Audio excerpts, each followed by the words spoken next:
Well, did I plug my phone in? Yes, I did.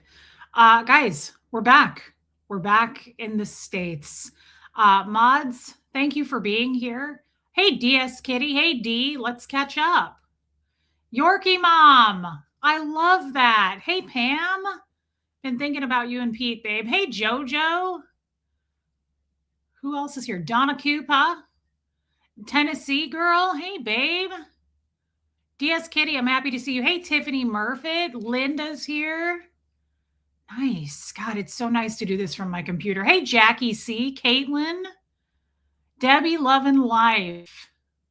I love that you are in here and retired, guys. That's a big deal. She retired last Friday. She's moving to Ecuador.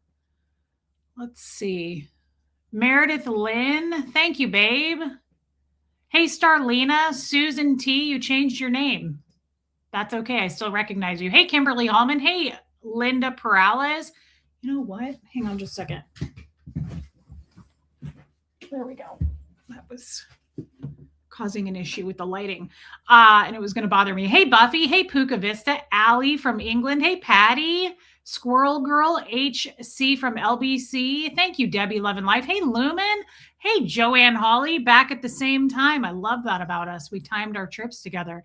There she is. I love Alicia. Hey, Karen Tootie Greeny. Hey, Ewa. Miss you too, Pam. Hey, Carrie Cushman. Miss Sassafras. Thank you, Squirrel Girl. Well, if you'd like to, I suppose you can sit up here. We've got a lot of organizing to do, and there's cat hair everywhere. Debbie Zito. Hey, Olga. I just hopped on, Olga. Hey, Lydia Kraus. Rachel Sandy. Holy crap. I'm sorry to hear that. That's horrible, Rachel. Hey, Paula D. I hope you get better. That's, I know kids get that, but I don't know much about it. And I hope it's nothing serious. Hey, whine a little bit more. Baby Lily Pad, did I say hi to you? Whine a little bit more. Kim Leaf, Robin Miners. Thank you, Robin. Puka Vista's here. Noelle. Marie, Marion, don't worry, Ewa. I'll get to it. I'll get to it. Hey, Raymond. Thanks, babe. Dang. Hey, Tashbits. Salat Puppy. Love you, Salat Puppy. Hey, Chicago Jane. Meredith and Pam. I know. Hey, Chrissy Twig. Your granddaughter pooped in the potty today. I pooped in my pants today. So good for both of us. That's great. I just crapped myself about an hour ago. I was really backed up in Ecuador and then doing great, regular and everything. And then I pooped in the Ecuador airport finally. Like I sat there for I had a couple hours to kill. So I just sat there. I just sat there texting. And then pooped in the Miami airport. No, Nashville. It was the Nashville airport last night. Guys, I traveled for 19 hours yesterday. It took me 19 effing hours to get home. And it was the worst thing that's ever happened to me. Hey, Katie did it. Hey, Liz Hicks. Whoa. You know what this is for? Well, I texted Alicia. I was texting with her a little bit ago and I was just chatting about other things. I was like, hey, I correct myself. I just thought of you. Alicia, that wasn't for you to send a super chat, but my God, girl, thank you so much. It helps me a lot. I appreciate that. But Alicia, you don't ever have to do that now. That's crazy. And just like I told you before, you can do $1.99, girl. You can do $5. You can do something that's more probably appropriate, right? For my personality. But thank you so much. I definitely will take it. I appreciate you. I love you. Hey, Aspire to Inspire. Irish Mart. Am I catching up? Thank you, Paula D. Hey, Allie Sayers. Hey, Gemini Girl. Thank you, Gemini Girl. Hey, Tuvia. Norm. Slot Puppy, you're a little angel, and I don't care who knows it. Let's see. It's not the sour cream. They don't have sour cream there, and I'm really upset about it. I did not have Taco Bell. No, I actually didn't eat as much. Like something about Ecuador resets my whole system, and I don't eat as much. I think it's all that I walk so much. Thank you, Honey Lou. It's super dirty. Hey, OG Gaslit. I walk so much. I'm so impressed with myself. And guys, I walked the beach way more than I've ever walked. Tommy and I were like two 10-year-old kids. Every single day we got up and we were running around the beach looking for sea glass. And every night when we were done, he'd be like, "That was the best time I've ever had." And I was like, "That was the best time I've ever had." We were literally just frolicking on the beach every day. And we were both just hunched over, like scanning. I was like, "Hurry, babe, there's a wave coming." And I was like, "Look, look, look." And we'd grab and the wave would hit it and we'd either miss it. But Tommy has big, giant paws. So he would grab like a handful and we'd sift through and I'd be like, "Oh, we found it." It was so childlike and so fun. I don't know why I went into that. Oh, because my calves hurt from walking the wet sand and I mean, we were walking that beach, man. That was so much fun. I've never done anything like that. It was so much fun. Lumen, it was a very long day. Armine, I love you, girl. Oh man, that margarita. I don't know if you guys know. I can't remember the last time I streamed on this channel. I got really wasted. Super wasted. I'm still considering uploading the video that Tommy filmed me. Actually, I filmed a video too. I didn't even know I did. And I was, yeah, Chewini Love. Hey, Jeannie Hansen. I filmed a video. It's like 4 minutes long and I got so drunk and I thought about uploading it. Now it's going to piss off a lot of haters, but who cares? Hey, Kim is Blue. I've already gotten a bunch of emails from Jean Moreno. Like the second I got back, she was like, "I see what a piece of shit you are." She was like, "I see you. You're a scammer. You're a con artist. And so is Tommy." And I was like, good to be home. Good to see you, Jean. You deserve quality undergarments.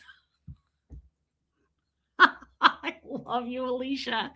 You're hilarious. Thank you so much. Again, I don't know if you realize there's less money than 100, but thank you so much. It's a good start to the month. We are, speaking of $100, that's insane. It just made me think of it. We're 3 years old. This channel is 3 years old. That's why I titled it Chapter 3. Alicia, thank you. I don't deserve that good of quality undergarments. I just get a lot of my shit at Target, but thank you so much. But thank you for the giant super chat. I was thinking of the celebration in that super chat, and I was like, aren't we celebrating something? Yes. The channel's 3 years old. Hey, Brian Bolin. Walking is good for pooping. You would have thought, but I was really backed up there. Hey, FAFO. Brian Bolin, I'm happy to see you. Hey, Kim Leanne. You want to get a chair to help you poop? I use a squatty potty. And when I'm out of town, I just, in a hotel, like the hotel we were in, I just flip the squatty potty upside down and I use the trash can upside down and I turn it into a squatty potty. And that usually works, but I just was not shitting. Yeah, Debbie Zito, we had so much fun. Hey, Sin. Hey, Inner Sparkle Monkey. Hey, Linz.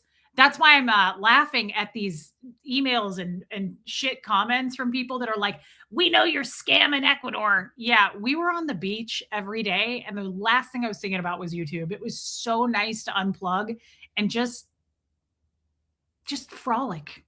Just getting out there and being somebody, making friends. Love you, Noelle. Tommy was so cute. Hey, Renee B. He was so adorable. I have a ton more of the shorts to put up. I got so many cool, just fun little quick videos.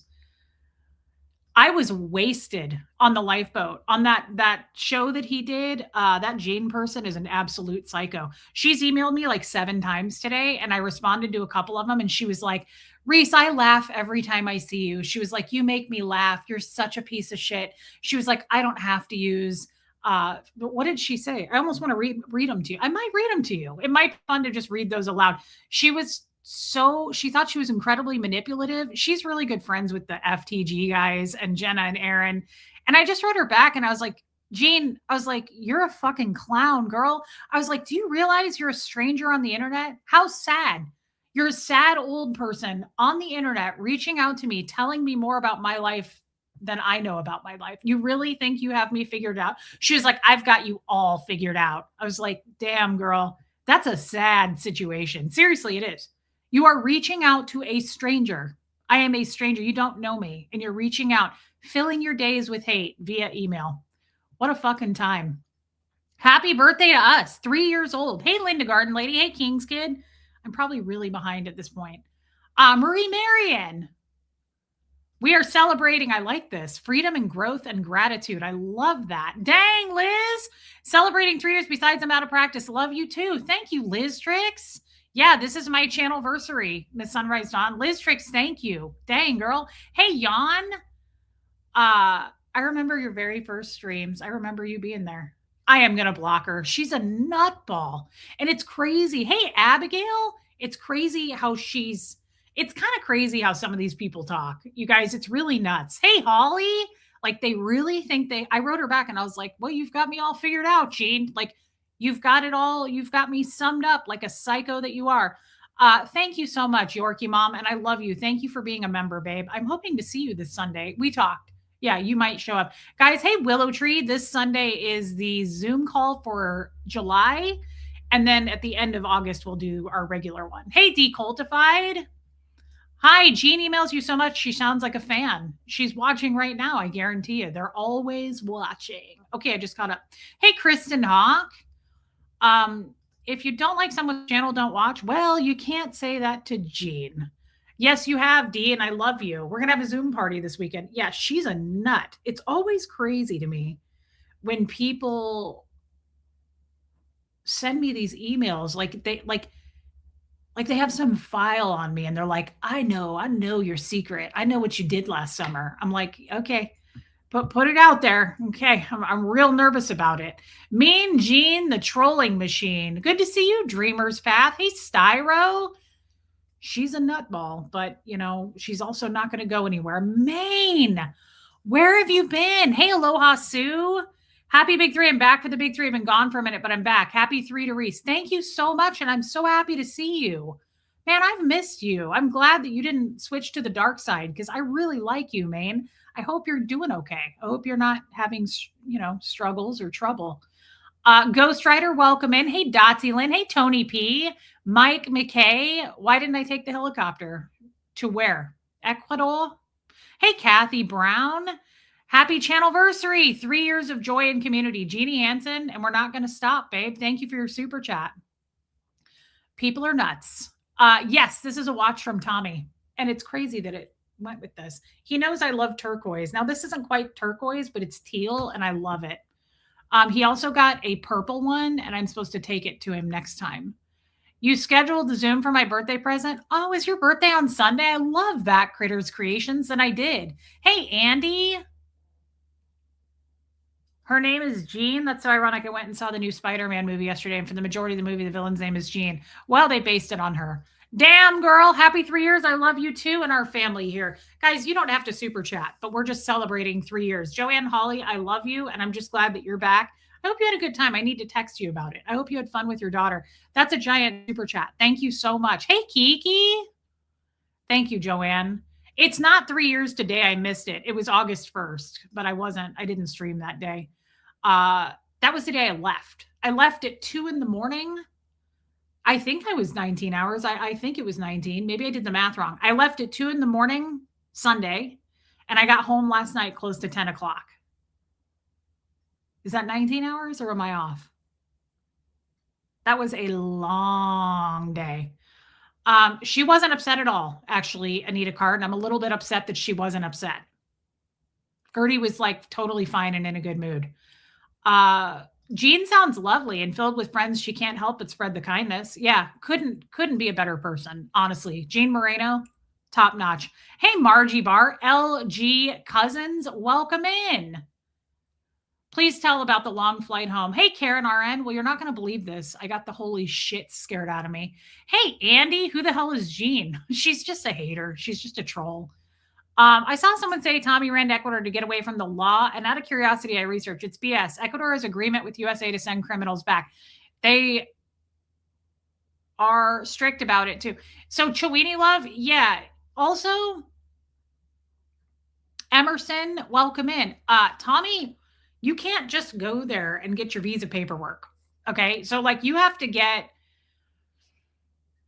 what's that called? The word apostolized. You have to get an apostolized FBI background check. There's so much you have to do. You have to talk with the Ecuadorian consulate. There's a lot. Ask Debbie Love in Life. There's a lot of shit, a lot of hoops you got to jump through to move there. So I love the Jean Morenos of the world that are like, I've got him all figured out. And they ran 2 people, not just one. Tommy and Johnny, the criminals that they are, ran to Ecuador to get their visa paperwork. Yeah.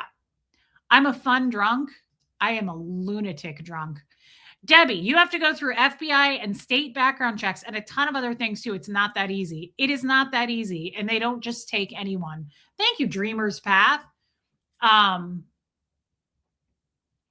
Gene is in need of a mental health intervention. Yes. Yeah, I would say that's probably true.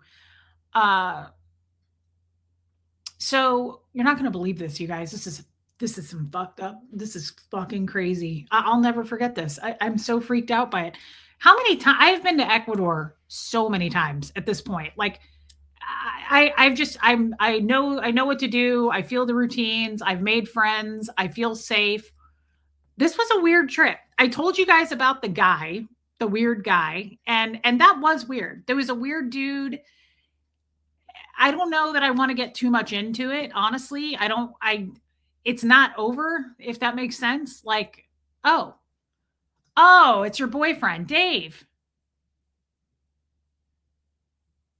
Emerson Biggin? Because of the last Zoom call. I guess I don't understand the reference on that. I remember when you fell asleep, but what does that name mean? Okay, hey Dave, welcome in, Dave. That was weird. There was a weird situation. It was a weird, fucking crazy, JoJo. There was a weird deal that's separate from what I'm about to tell you, though. So I'm at the airport. My flight's at 6 a.m. I got to the airport at 4. Okay, guys, this freaked me the F out. First of all, the Guayaquil. Can I turn on closed captions? I don't know where to do that. But absolutely, Dreamer's Path. I will, when I end this, I don't think I do it from this platform. I'm on StreamYard. I'm not on YouTube. I don't know how to do it. Hey, mods, do any of you know how to do that? If not, I will figure it out because I didn't know it wasn't on. I'd be happy to do that for you. I actually like closed captions myself. You can't do it live. Okay, Jenny Parker, thank you, Jenny. I didn't know you were in here. Okay, I will do it after this stream. I will figure it out. I'll Google how to do it. Thank you. Thank you, Margie Barr. We're 3 years old, guys. Okay, thank you, Shelly Kelly. So I pooped at the Guayaquil airport. Thank you, Third Eye Open. The Guayaquil airport is super nice. People will tell you Guayaquil is a super dangerous town. Okay. I'm told it is. I'm told it is dangerous. There's a lot of cartel type stuff there, drug stuff. There's car bombings, all that shit. I don't feel nervous about it. I have been through Guayaquil so many times. I've driven through it with my driver. I don't feel unsafe. But there are tons of pockets of Guayaquil, of course, right? Okay, Anita. Thank you, Gabriel. There's tons of pockets of Ecuador that are unsafe. Or not Ecuador, Guayaquil, which is where I fly in. So I don't ever worry about it. Hey, Tamber June. Thank you. What a nice thing to say. You do it in YouTube Studio after the fact. We're so proud of you, Reese. Cheers to another year. Thank you so much. And I mean that. We're going to talk about that. We're 3 years going, man. I feel really good about it. I feel very different in a lot of ways. And we're going to talk about that too. Okay. I got to tell you this because I got to talk about it. Guys, I don't feel unsafe. That airport is beautiful. It's a really nice airport. I don't have any issues with it. I don't. That's true, Jenny Parker. And let's not, good for you, Jojo. Let's not overlook the fact that there's tons of parts of America that are also incredibly unsafe. I think that America just tries to make people feel, thank you, Slot Puppy. America tries to make people feel fearful of leaving the country. I really believe that. Hey, Carrie, because hey, Kespo, I never feel unsafe. Okay. I'm sure it can be unsafe, but I'm also, Pam, thank you so much. You don't have to do that. You're already a Fred member. Thank you so much, Pam. They made me do it. FOMO is real. Love you. I love you too. Guys, thank you for the super chats. Thank you for the birthday anniversary gift. But that's more than enough. And I appreciate it so much, Pam. Thank you, babe. But let's not do that again. I get really nervous when I see the red super chats. Look at my hands. Like I get really uncomfortable. I feel like $20 is really nice. Anything above that I love it. I appreciate it. I need the money. No doubt. Just took a bunch of time off. I appreciate it, but it makes me also like dry out and feel weak. Guys, Huxley starts school this week. I got to go to back to school night tomorrow night. So I got to figure out when I'm streaming tomorrow. So let's do this. I'm serious. This scared the ever living shit out of me. Hey, Sig Beats. I'm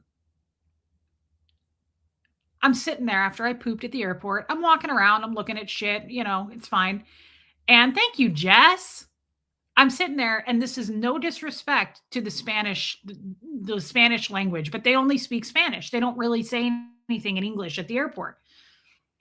I know it's crazy, Tamber June. So I'm sitting there after I pooped, and I'm just kind of waiting, and it boards in like 25 minutes. So, hey, Krusty Rabbit, welcome in. The flight boards in like 25 minutes. And I'm sitting there looking at my phone, and on the overhead speaker, it's like, it's just all Spanish. I don't know what they're saying. I wasn't tuned into it. I didn't care. And, but they go, it made me think of Yadira, because Yadira talks in Spanish like 100 miles an hour. And it was like, Marisa Kibel. Like my ears perked up. I heard my name, and then they kept speaking Spanish. And I was like, the fuck? I was like, what is this? What am I being punked? Where's Ashton? So I got up and I went over to the desk. Guys, this is serious shit. Okay. This is serious. I go over to the desk, and I was like, hey, I was like, you guys said my name. I am such a shit ass American. Like, I'm everything I hate in the white people in Ecuador. And I think I was tired too, but I was just like, hey, I was like, you guys said my name. And I was just not, I wasn't very friendly. I wish I had been, okay? Because my asshole puckered bad, like when Sophia speaks in German on the Zoom calls. So she's like, she goes, what's your name? And I said, Marisa Quibel. And she was like, okay, dude. A fucking cop comes over to me. Policia, okay? Policia. He wasn't effing around either. And I was like, oh shit. Didn't want to make your hands sweat. Thanks, Jan. See, this is more appropriate. $279, I can deal with that. I can take a deep breath. My throat doesn't dry out. That's the appropriate amount of money for me. I'm a $279 kind of girl. I'm kind of like on the sale rack. I'm on the YouTube sale rack. Hey, baby angel, those $100, $50 super chats. I'm like, I get all dried out in the throat. Thank you so much, Jan. So, Policia, and dude wasn't effing around. He was not friendly, but he did speak the English. Okay. So he comes up to me, and I was like, what's going on? And I immediately texted Tommy. I was like, I think I'm about to get arrested. I was like, get me an attorney. I was like, get the president on the line. I was like, get the fucking consulate, get the embassy suites here now. Okay. So I text Tommy, and I'm like, I'm being escorted by the police. So he takes me to a room with an elevator, and we go to the basement. Hey, Megan Roberts of the airport. Thank you, King's Kid. And the elevator doors open, and there's like 4 cops standing there. Okay. And I was like, what the shit? I was like, what the hell is going on? I started checking my pulse. I'm serious, you guys. I was like, I can't go to an Ecuadorian jail. Like, I'm going to have to call Yadira to translate this shit now, because I can't. I'm just simply not a candidate for it. And that's what I told him. I said, sir, I'm not a candidate for this, and you're crossing my boundaries. It's just not something I can put up with. No, Holly, this really happened. So he takes me to this room. There's 4 other cops standing there staring at me, and there's like 9 suitcases lined up. Okay. I had 2 I always travel with 2, but there's 9 of them lined up. And he goes, I said, what's going on? I was probably shaking at this point. I said, what's going on? And I started thinking, I'm going to miss my flight. Like, it boards soon. And he goes, which suitcase is yours out of those suitcases? And only one of mine was there. The other one wasn't there. And I went, that green one? Hey, Barbara Waite. And I mean, they just looked so serious. And I was like, what the fuck? I was like, oh my God, this is what they talk about. Like, hey, Debbie Gonzalez. I did not, Debbie Zito, but I thought, oh my God, somebody put something in my suitcase. Like, that's what I was thinking. I'm like, what could it be? No, Holly, I had no medication. All my medications were in my purse. So he grabs that suitcase, and they put it up on a table, and they're all standing over it. And I said, I was like, "Hey, Case Face." I was like, "Do I need a lawyer?" I was like, what do I need right now?" I was like, "This doesn't feel safe." I was like, "I don't feel safe. What's going on?" Yeah, but they took me to a basement, Jenny Parker. It was just weird. It was super weird. So he opens my suitcase, and that suit I had 2, right? The one that wasn't there is the one I would imagine that they wanted to go through. Uh, because that one had all my bathroom shit in it, like all my makeup and powders and creams and all that shit, but they didn't have that one. This one was just full of clothes, literally clothes. And then I had 2 bags made. Hey, P. Taylor. Meredith Lynn. What you doing? That's what happened to me. Hey, Candy's Life. Jenny Parker. So he starts going. So I had 2 bags made by Mona. I'm going to show them to you guys. Mona's husband made these bags for me. They're insane. They're so fucking cool. Hey, Jen Finberg, what you doing? Hey, Beachcomber. So he picks up the bags from, hey, Deborah Ricci, Locked Up Abroad. More tonight at 9. He picks up the bags that I bought from Mona's husband, and he starts smelling them. They all were smelling these bags, and I was like, "Oh my god, Mona's with Osa." I was like, they put something in the bags they made me, and I was like, guys, I was like, "I bought those yesterday. What's going on?" I was like, "Why are you curious about these leather bags I had made?" And he goes, "Is the rest of this clothing?" And I was like, "Oh, now you speak English, huh?" Son of a bitch. I was trying to get Yadira on the phone to translate. I was like, "Tell him I'm innocent, damn it." I did almost shit myself. I probably would have shit myself, Ann Campbell, except I was so backed up. Yeah, they were smelling them. Hey, Cindy Cat Lover. I was like, Yadira, if you don't tell him I'm fucking innocent, you're fired. They set me up. Jean Moreno did it again. Fizzled again, Jean Moreno. By the way, her email, she was like, "Keep saying my name because I love how famous you're making me." I was like, "We'll be right on that, girl. Don't worry." I don't know. I mean, they do smell good, to be fair. The bags do smell good. It's fresh leather. You know that fresh leather smell? So they're giving me dirty looks. And it all starts out. He opens the suitcase, and I said, "Do I need a lawyer?" I said, "What do I need? I have no experience with the law, sir." I was like, "Let me get Tommy Scoville on the phone for you because he speaks criminal, and I don't." I was like, "So what are we looking at? How much time am I looking at here? Like, what am I looking to do? What kind of charges are you going to stick to me, right?" And he goes, "Let me see your passport." And I was like, "Yikes." I was like, "Done. If that's all it takes." I was like, "Do you want me to take off my shirt?" I was like unhooking my bra. I was like, do you want to see my tits?" I was like, "What can I do to get out of this?" Hey, Julie. I was showing some ass. Uh, but I said, he goes, "Let me see your passport." I was like, "So you do speak English?" So I hand him the passport. He's looking at the passport and he's writing something down on some very official looking form. And he's writing shit down. I said, "What are you doing over there?" And he didn't answer me. And then I looked at all the other 4 cops and I was like, "Look, this isn't a Seagal movie. Okay. Come get some." No, I didn't say any of that. Hey, Shell. But I was like, "Hey, seriously, like, I got to catch a flight. I got to get the fuck out of this country because I'm never coming back." I was like, "I've been here 30 times and you've never pulled this shit. You guys scared the ever living shit out of me. Gene Moreno tried to pull me down. The fuck that guy, guys, tried to take me out." So here's what happened. And it got really weird. He's writing shit down off of my passport. "Come get some, Lindsay."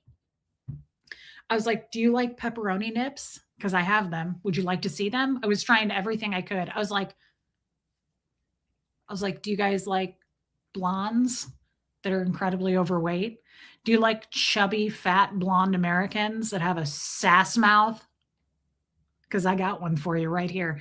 So I said, yeah, it was terrifying. Hey, Christianese. So he writes whatever the fuck he's writing down, and then he says, "Sign here." And I was like, "Done." I pulled the pen out. I was like, "No problem. Is Mona going to get another order for a bag from the Policia?" I'm never ordering a bag from Mona again. No, I probably will. I don't know what Tommy was like, what the fuck did you sign? I was like, I don't give an shit, brother. I was like, I will sign anything you need me to sign to get the shit out of there. So I just signed whatever it was. I don't know what it was. And he handed me my shit back and he goes, "Is this all clothing?" I was like, "Si, senor. Yes." I was like, "It's all clothing, sir." I was like, "You feel free to pilfer through whatever the fuck you want." I was like, "You're going to find a lot of skirts. You're going to see a lot of ass skirts that at the ass hangs out because it's so large." Yes, Chouini love. And then he smiled. And I was like, "Oh, so you are a nice person." This dude was cold as ice. And then he went, "You're fine." He said, "You're free to go. You're fine." And I was like, "Cool. Do you mind if I grab a clean pair of underwear out of this while I'm here? Because I just shit myself and it's all up my back like a 9-month-old infant."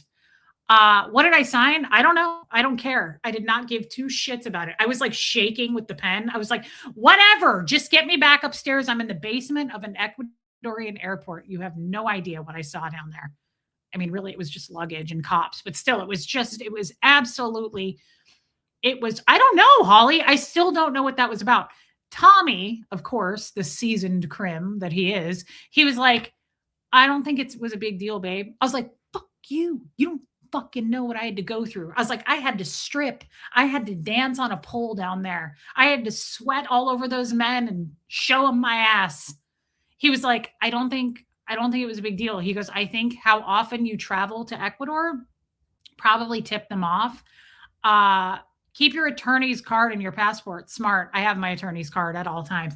But Tommy thinks, and this might be true, Lindsay, Tommy thinks that he goes, "I think you travel here so often because I was just there 8 weeks ago that they're probably like, what are you doing? Like, are you smuggling up shit up your fine ass? That bomb ass pee? You putting things up your bomb ass pee, girl?" Uh, I left him my shitty underwear. I threw them on the side of the building like I did that one time at that place I worked. I was like, I'm just going to grab a clean pair of undies out of here that Alicia bought for me. That ass, though. And I was like, "You can keep the shitty pair that I just shit all over in." And I was like, "I'm just going to change real quick." I was like, "Do you mind if I do it while I'm naked?" What if you signed you won't return to Ecuador? Then I guess I did, Renee B. That's a bummer. Oh, no, I don't think I signed that, though, because it's Tommy's fault. It's always Tommy's fault. Ask Aaron. Ask Aaron or any one of his fucking cronies. Yeah, I don't think that I signed that, Renee B, because when the cop was walking back to the elevator, I turned around and I looked at those 4 cops and I said, "Am I going to make my flight?" And they went, "Yeah." And I said, "Can I come back here?" I was like, "You're not going to keep me from coming into this damn country and buying more purses and flipping them, bringing them back to America and selling them, sir." I was like, "You will not. I have rights. I'm an American." I was like, "I am a white, fat bitch and I have rights." Hey, Nancy. Moosey. Moosey. Moosey. Oh my God. Did you gain weight? Oh, he's thick. He's thick and crim like his father. Moosey. Moosey. It's that fucking Jean Moreno and her cronies with the F that guy community. So that was a bum deal, guys. That was I gotta fix my bra. He kind of moved it. Maybe not. Maybe it was me. Oh yeah. Sorry, Margie Bar. All right. Here's the purses. I'm a little sad about one of them. One of them I don't really like. But to be fair, they gave me a huge discount on them because I didn't like them. But I love this one. I'm going to show you. I asked her before I got there, like 3 weeks before I left. I said, "Can your husband make me like a custom bag?" And she was like, "Yeah, anything you want." And I said, "I want a fox for like year round, but I also want some butterflies for like spring, summer." Hey, Laureen Brown. So the butterfly one I really like. The other one, not so much. The fox one looks like something a Harley Davidson man would carry. This one's cool. He made this. It's amazing. The cops were doing this. They were like, I was like, "How do you smell cocaine?" I was like, "What does cocaine even smell like, sir?" They were like, Did you hear or see Leah Remini case against Scientology is progressing well? Found Scientology pattern of behavior. It seems like good news. I heard a little bit, but not a lot. No, I just saw something on Facebook about it, but that's awesome. Look at this. It's huge. This is, and he put this on the back for my phone, which is really nice. But yeah, this is really pretty. I hated it though before I left because they painted it a really fucking ugly color. They painted this yellow.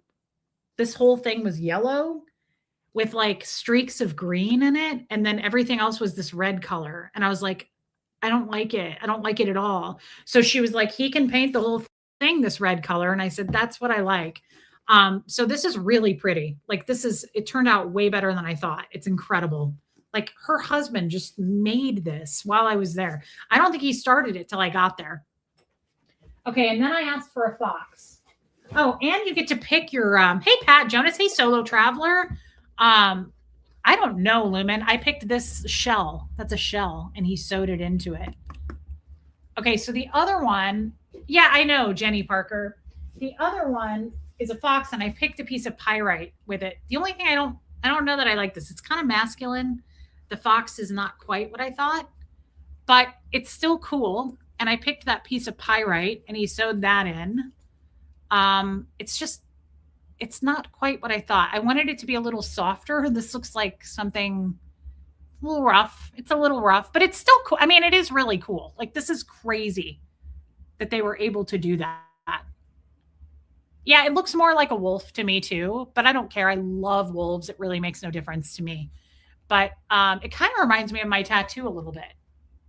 I feel like the fox is kind of similar. It has a biker chick vibe. I agree, and I don't love that. It's not my thing. Like, it's fierce. Yeah, Tamber June. Yeah, it's kind of a mean looking. Yeah, but the craftsmanship is amazing, Debbie. I mean, it's still really cool. It just it's a little more masculine for my taste. It's kind of aggressive, but yeah, they charge she said they normally for this size between 100 and 125. The smaller ones, like I have a smaller one that has a hummingbird a hummingbird on it. Those are 65. So their prices are usually way lower, but this is big. I know you can't tell. This is the largest purse I'll carry. I don't usually carry big, huge bags. But yeah, it's still cool, Cindy. It's still cool.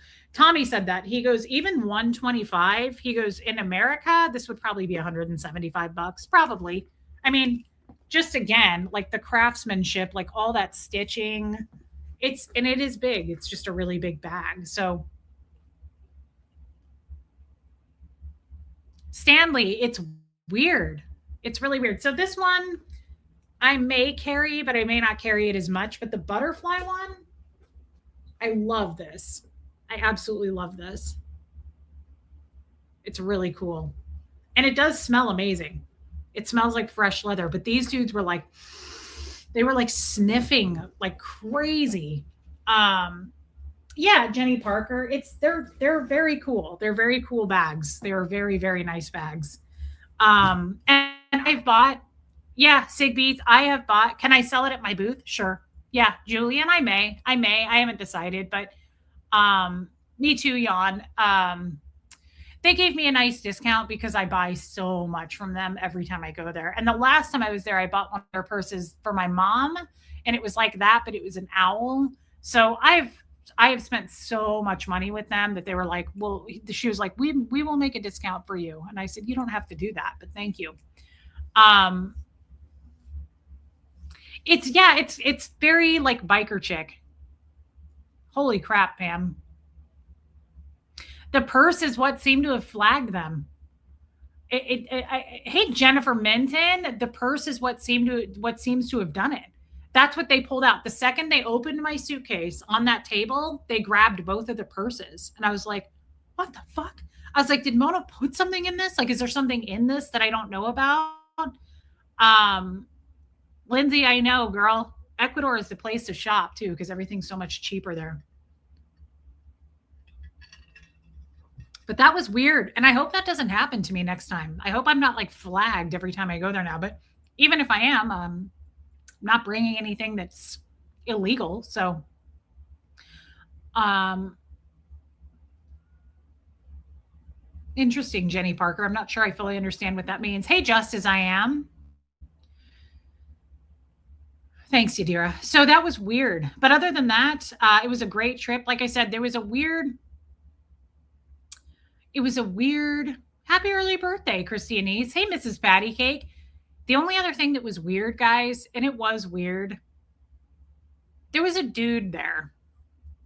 This was, I never ever feel red flags or like, I've never felt this way in Ecuador before. We walked to, yeah, the fox looks more like a wolf to me too. Hey, Liz R, which again, I love wolves. You should, if he could copy, yeah, the bullfighter, that would be cool too. Yes, Raymond. I honestly thought too, if I have him make another purse, I'm going to have him put on the back the RR, like you see in the corner of this. I think that would be cool. Tommy gave me that idea. Yeah, Abigail, Tommy's right. With how frequent you've been there recently, they may have been looking for something to confiscate. Thank you, Jan B. Thank you, Susan Trigg.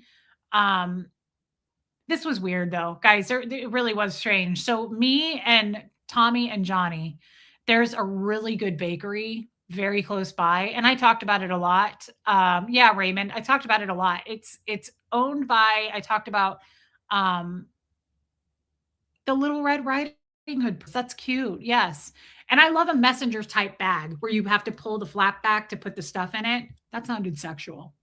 Okay, I just want to point that out. Uh, that's true, Brenda's view.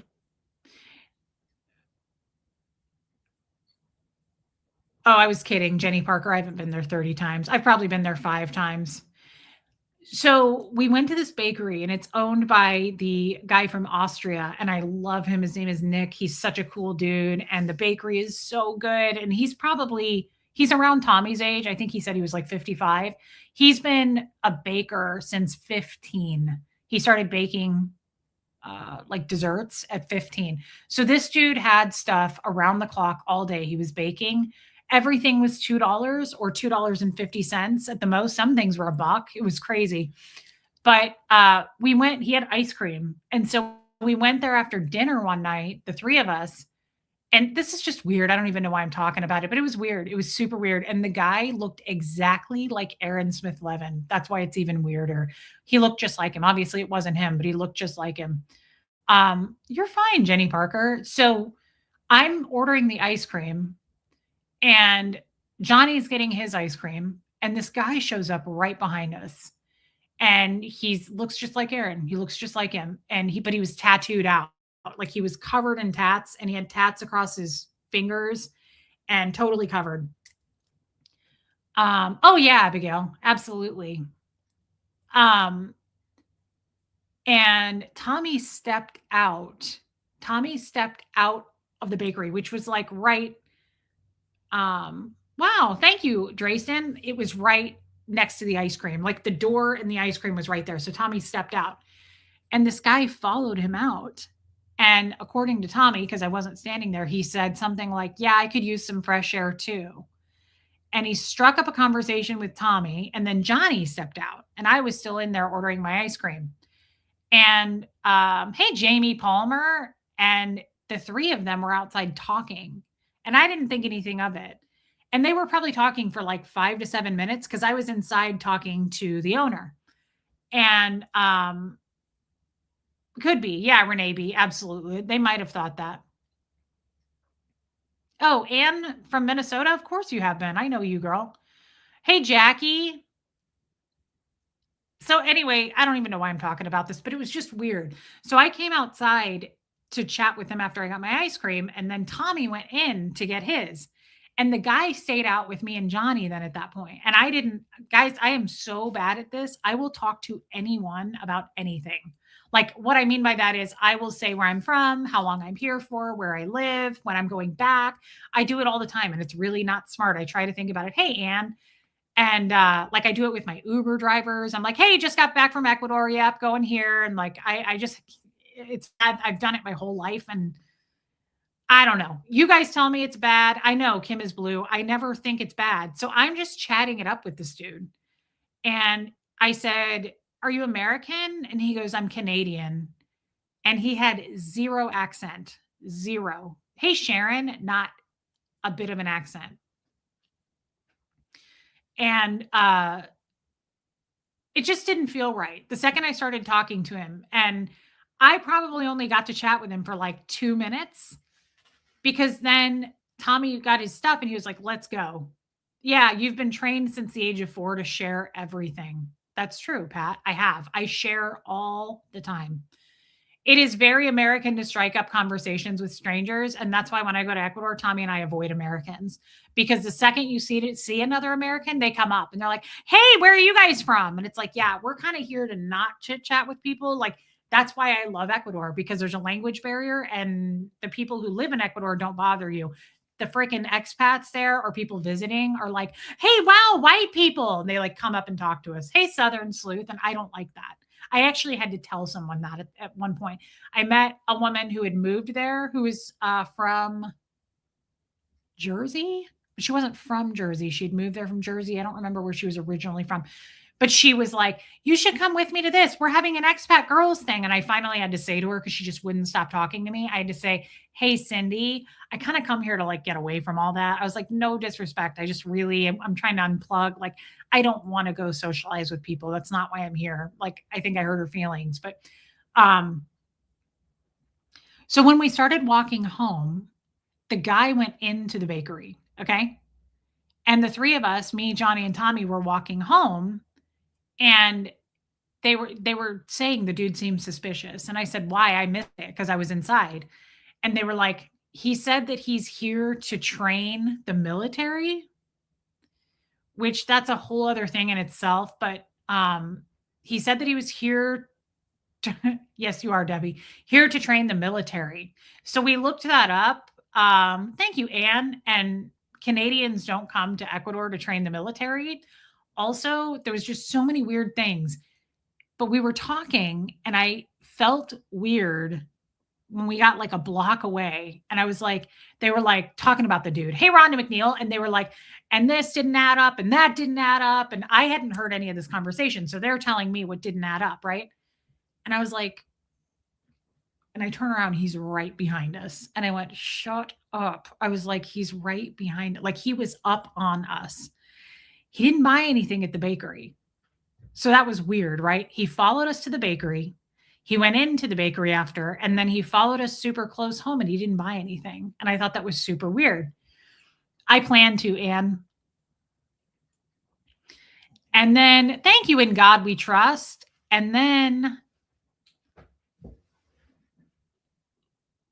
I know. Tommy felt weird about it. And he goes, let's take a left up here and walk to the beach. And Johnny and I were like, why? We were going home. And he goes, because I asked you guys to. He was like, take a left with me. So Tommy was like, I don't want this dude following to where we live. He was like, I don't want him knowing where we live. And I was like, God, we're dumb. Why didn't we think of that? Because we were just going to go home. And so we turned around and watched the guy walk to 3rd Street toward my favorite Mexican restaurant. And then he disappeared. Okay. So I was like, it's probably nothing. Hey, Tammy. And they were talking and they were like, it's probably nothing, but it was weird. It was just weird. Nobody was freaking out, but it was just weird. Yes, Stanley. So then we split up. Johnny went home and we went to the hotel. And Tommy and I were sitting there in the hotel after talking about it still. And I said, I think none of that story was true. Tommy shook his hand and he goes, his hands were softer than hospital cotton. He said, if that dude really trained the military, he said, first of all, why isn't he up on Chapipi Beach, which is where the military is? We were far from that. He goes, what was he doing down here? It was just weird. All of it didn't add up. Yeah, Tommy is a very good radar for danger. No question. So that sounds weird, Raymond. Next time, walk to the police station. The Policia. Hey, Amy Knight. So we are in our hotel, and I said, "It's gonna be weird." I said, I feel weird now." I said, "He looked like Aaron. It was weird." I said, "I feel weird now. Like, I don't wanna go out alone now." And he's like, "What going to? Not this trip." And I was like, "Okay." Um, I don't know, Abigail. So this was fucked up. So the next day, Tommy's like, "I'll be right back." He went down to the hotel lobby to get bottles of water. He was doing that every day to get water. And he comes up into our room and he goes, "Guess who's staying at this hotel?" And I was like, "You are fucking kidding me." Because guys, there's like 100 hotels on the block we're on.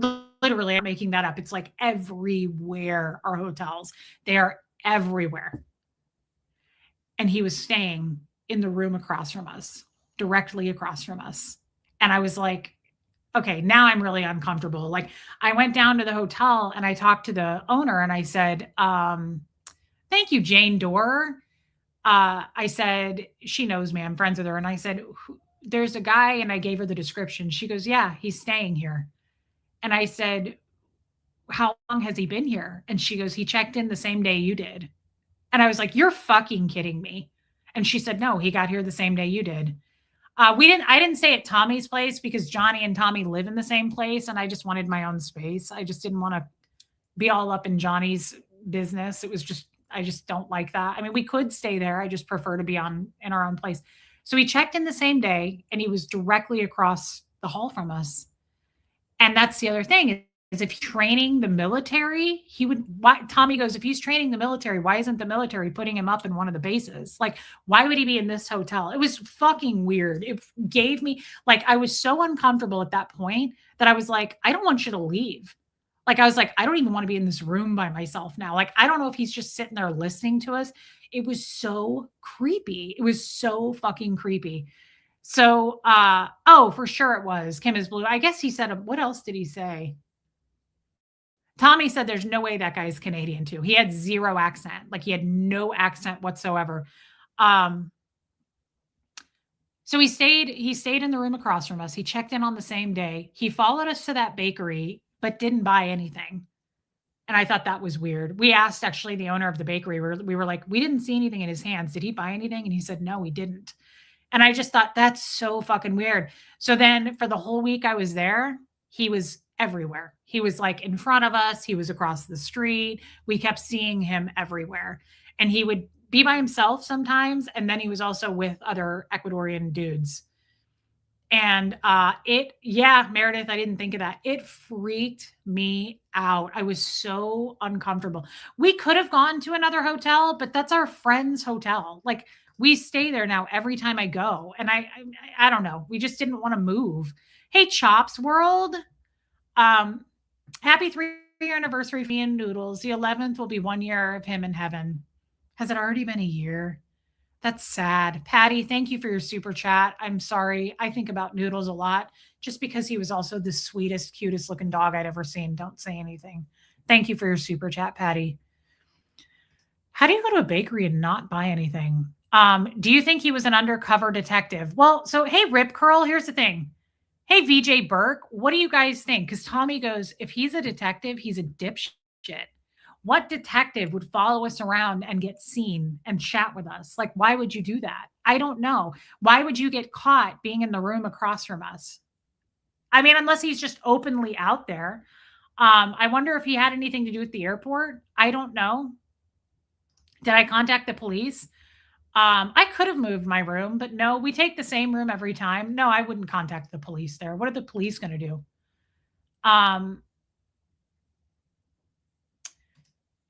Okay, Marie Marion, I think you do, and you just don't realize it because Tommy like named off every part of Canada, and he was like, most Canadians have some kind of an accent. I don't know. I could be wrong on that. I don't speak to that, but kind of strange you had a guy following you around and then you get to the airport and you had luggage problems. I thought it was really weird. And the night before I left, we went to dinner at Luigi's. He was like a block in front of us walking. It was just really strange. And hey, Cindy Cat Lover, thank you for the super sticker, babe. They might have tailed you from the airport. I don't think the police would do that in Ecuador, Renee B. The police are very, very, very different than the police in America. In Ecuador, I don't think they would do that. They wouldn't check his ID just on suspicion. Hey, Lisa, maybe he just recognized you from YouTube. I mean, guys, I'm not trying to make myself seem like anybody would recognize me. If he was there because of me and Tommy, it was because he was hired probably by OSA to be there. But okay, Marie Marion, I believe you. Yeah, Joanne Hawley, Tommy researched that. They don't do military training there. Canadians do not train Ecuadorian military. It was super weird, Nana Cooper. It was super fucking weird. And it really, how did Aaron's brother die in a car accident? It really, hey, Sage, gave me the creeps. Like, it really gave me the creeps. Scientology PIs are not discreet. Why would OSA, guys, like, what do we have? Why would OSA be in Ecuador following us around? I mean, really, why would they spend the money to do that? I'm a nobody. Tommy's not even, doesn't even have anything to do with Scientology. Like, wow, what are you doing over there? Wow, did you know that you were little? Did you have any idea that you're super little tiny? That you're a little baby fiddle? Oh my God, girl.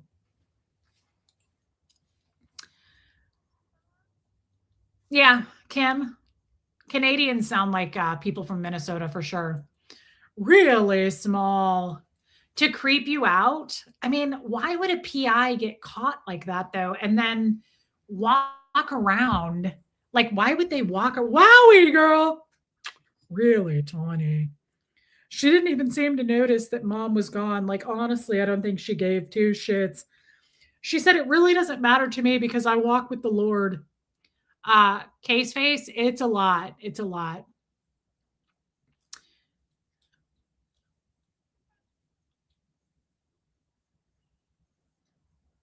A drunk driver killed his brother. I guess I didn't know that, which may be part of his revenge against a self confessed alcoholic.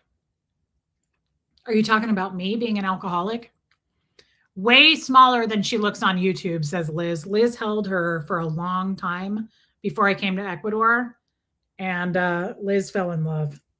They all fell in love. They held you all day, and you just sat there judging everyone as you typically do. Did you know that you were Tornado? Did you know that you were way smaller than you look on YouTube? You did know that? Oh my God, girl. Wowie, girl. Scoping you out to take shit back to the States? I was saying, Karina, I think that she is part Brussels Griffin and maybe part Yorkie. I'm not sure, but if you look up a Brussels Griffin, she looks like one. I don't know, Chris Crafts and Coffee. I was saying that I would think Aaron is on their radar, and it's abundantly clear that you guys are on opposite sides. OSA has no reason to go after you. I don't know why OSA would do anything with me and spend that kind of money to go to Ecuador. Oh my God, that's so cute. Her breath is not that bad. I agree. Check that one off my bucket list. Holding Gertie, check. Liz Trix got to hold you for a long time, Punky. She carried you around. So did Debbie. So did Jen. So did Meredith. So did Pam. Oh, and you're small too. Holly even got to lay down and sleep with you a little bit. Does that hotel get a lot of American tourists? I've never seen one American in that hotel, not once. And again, that hotel, there's so many hotels. And why did he, I could just be overthinking this. That's true, Kim. Why did he love it? Why did the guy, when he went back to the hotel, why did he turn and go down a different way? He went down another street because Johnny watched. I said, which way did he go? And he said he went down to 3rd Street. Bo got a ton of attention, Lumen. I almost feel like Bo got more attention on that girls trip than Gertie did. Believe it or not, it's hard not to give him attention because of his size, but Bo was in their faces and they fell in love with Bo. It seems like someone hired him. I don't know, but it was strange. Since Tommy knows the owner, I wonder if he could get his name. Oh, they would have told me. Yeah, they would have told me his name. Oh my God, Holly. The owner is the one who told me what room he was staying in. And I said, "Can you tell me when he got here?" And she said, he checked in the same day you did. Has Tommy seen him since I left? Well, I left yesterday, Abigail. So we saw him the night before I left. I know Debbie loved Bo. Um, yeah, they loved on Bo. He's huge. Bo is so big. He is like a small pony. Original Anne. I love Original Anne. Guys, she's in New England. I love Original Anne. Anne, I hope I get to see you in the Zoom call, but I understand if you can't make it. You should ask the guy, when did the owner leave? Well, he's still there. Okay, that's okay, Anne. Have fun with your family. No, he did not want to party with us. He did not want to party with us at all. Actually, he was very kind of stern, and I don't know, it was very strange. I don't know, guys. It just Punky, we're gonna sit back in our chair, but tell everybody how much you love them. Tell everybody how little you are. Did you know that you were this tawny? Did you have any idea how small, girl?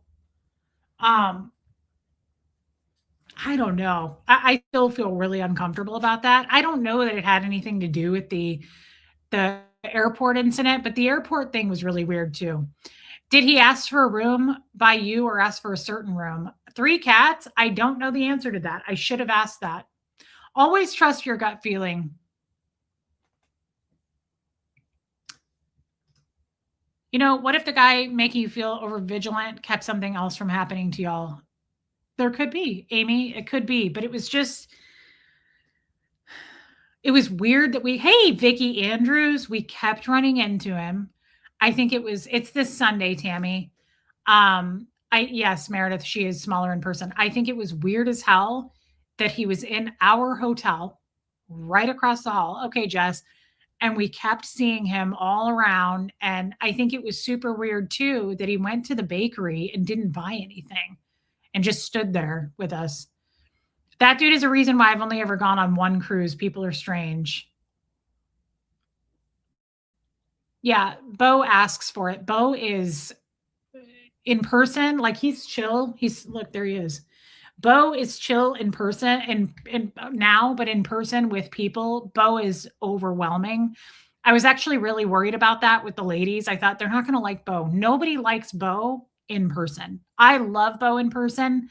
My mom doesn't like Bo. Like, no, not too many people are around Bo. Huxley's not a huge fan of Bo. A lot of people don't like him because of his size. He is so much bigger than you think he is. He's so freaking tall. Bo is so tall that, like, here's a kitchen counter, his head goes way over it. Like, he is a small pony as far as height. He's not a huge dog. No, he's 85 pounds, but he's super tall, and that is annoying to a lot of people. Like, a lot of people don't like it, and I was worried about that for him to meet the ladies because I thought he's going to be obnoxious to them. A lot of people who meet Bo, which are not very many, they're just not crazy about him. I love Bo, but he's huge. Yeah, a dog with energy, a big dog like that with energy overwhelms people. That's terrifying, Amy Knight. Debbie Love and Life, it was weird. I didn't message you much about it, but it was weird. It was really creepy. I'll be curious to see. So he also said, this was weird. He said that he had been there for 3 weeks. He said he had been in Ecuador for 3 weeks. And he was deciding whether he was going to move to Venezuela or Ecuador. And then he said he had a ton of friends in Ecuador. And he said he knows several people that have been kidnapped. And he said he just had a friend that bribed a cop from getting out of a crime, which I don't know what the crime was. But he said he gave the cop, he wired him $1,000. And then the cop, he canceled the wire transfer when the cop left. That was the weirdest story I've ever heard. Tommy was like, none of that makes any sense. And it was so weird that he said he knows several people that have been kidnapped. He was like, oh, I know a lot of people that have been kidnapped here. And I was like, really? Really? Really? And then he said, he goes, you got to watch out. He goes, there's so many drugs here. He was like, if you just look around, he was like, there's just drug deals going on everywhere. And I was like, I literally walk 3 to 4 miles a day here. I was like, "I've never seen that once. How odd. I've never seen that once." He was like, "Oh, it's everywhere." And I thought, "How would you know that if you've only been here for 3 weeks?" You said you've been here for 3 fucking weeks. You also said you're training the military. So how do you have time for all that? None of it made sense. None I was like and Tommy said, he goes, "None of that story was true. Nothing that guy just told us was true." He was like, He's absolutely fucking lying."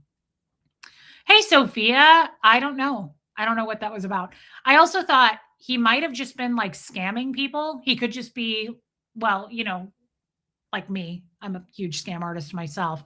But he might be just a scam artist and he might have just thought, hey, white people that speak English, I'm going to scam them. I don't know. But it was really fucking weird that the guy did what he did at the bakery and then said he'd been there for 3 weeks, but he was there training military. Why weren't you on the military base? He was very far from the military base. Why? Tommy said his hands were super soft. Oh my God, Lydia, that's hilarious. I don't know. The whole thing was just weird, but why are you staying in that hotel across from us, training with the military? Like none of it made any sense. Yeah, I don't know if he was undercover, guys. I think he might have just been a fucking weirdo because it's definitely Tommy's fault. Yeah. If you were there to scope somebody out, wouldn't you try hard to scope them out without getting caught? Am I wrong? Like, what wouldn't you I don't know. I don't know. I don't know anything about PIs, but I just think if he was some kind of a PI or he was OSA, why? What's he there to get intel on for me, right? Like I'm a nobody. I haven't mentioned my AA meetings, but I got wasted in Ecuador and Vicky C, I don't know. Tommy looked it up and said they don't do a couple of the Canadians in here just said they don't do that, but I don't know. He was not on the same plane as me. Maybe the jesters.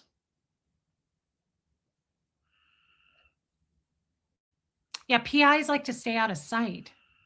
He stuck out too much to be a PI. I agree, Lumen. I don't know. I don't know. Maybe it was nothing, guys. It might have been nothing, but it felt weird. It set all my bells and whistles off. It just felt weird. It made me feel really uncomfortable. The righteous person faces many troubles, but the Lord comes to the rescue each time. Calamity. Have we cleared that word? I don't think I know what that means. Canadian military don't train. They are peacekeepers. Okay, Vicky C. Yeah, I became a raging alcoholic. I got wasted on Tommy's lifeboat stream. Calamity will surely destroy the wicked, and those who hate the righteous will be punished. Ooh, I like that. Old Testament. Thank you, Abigail, and thank you for being a member. I don't think I remember what calamity means. Destruction, trouble. Okay, thanks, Abigail. Thank you for clearing that, guys. Yeah, Stanley, that would have been terrifying, man. I know we were laughing at that story, but when that cop took me to the basement, I was like, this doesn't again, like I had like lightning bolts going up and down my spine. I was like, what's going on? Maybe the point was for you to notice that he was there. Kim is Blue says. Could be, Kim. I don't know other than the fact that like the way it started off was weird. You left Scientology and spoke out publicly. A little bit of paranoia doesn't hurt. But it was weird that we continued to see him. And then it was incredibly weird that he was in the hotel room across from us in the same, like not on a different floor. This hotel had many floors, right? The hotel was pretty full too. So not on a different floor, not down the hall. Dude was directly across from us. And I was like, this is freaking me the fuck out. Like, I did not normally in Ecuador when I'm there, Tommy will do it, and he's never complained. It's just, I feel it off of him. He doesn't love shopping. He doesn't want to go walk around with me and go see all my friends and, hug everybody. Tommy is not social. I've said this 100 times. He is not the same guy on YouTube that he is in real life. He's just not. He doesn't want to go up and hug people. He doesn't want to go hang out in people's houses. He doesn't want people in his house. He's fucking weird about it. He's very private. He's super private. So I don't like dragging him around when I go shopping and saying hi to my friends. That's true. Leo's eyes were always obvious, Mike and Leah. Hey, Heather Huckleberry, thank you. But I was like, you're going to have to go with me. And I made him, I mean, he was like, I'm not going with you. I will go with you everywhere. Just because I was like, I don't feel comfortable now walking around. Like I do a lot of walking around in Ecuador without him. Like a lot. I've gone and eaten by myself. Like the last time I was there, I went and ate by myself when he went live. Like I've done that. When he goes live, I'm usually like, I'll be back in an hour or two. And that's when I go walk and see my people. And usually it's dark out. No, I'm not an alcoholic. Not for real, Amy Knight. That was the first time I ever got drunk. It was just, it really pissed off a lot of the haters. People were really upset about it. But I'm thinking about uploading one of these videos because Tommy took some videos of me drunk. And guys, the laughter is absolutely insane. And I just think it would be fun. All right.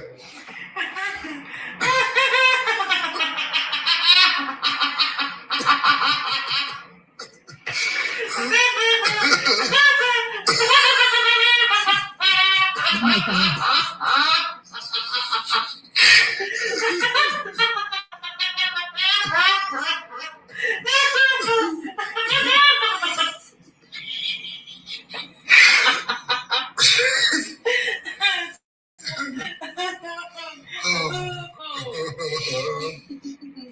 Oh my God.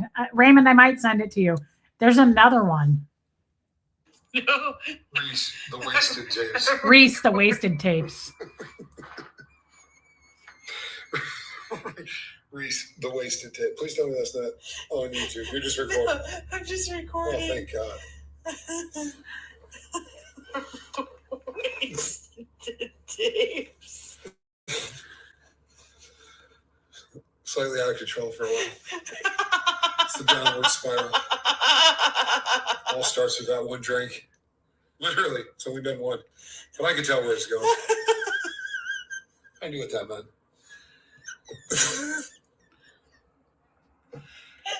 Amazingly, she's still getting enough oxygen to the brain.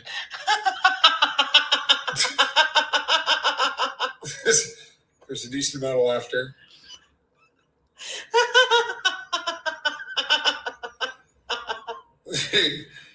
Do you think she can form a sentence?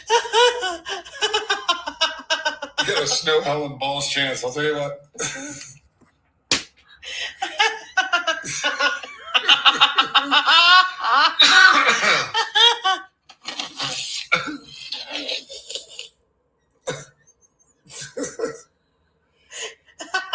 I can help. Listen, I can help. You ready? You ready?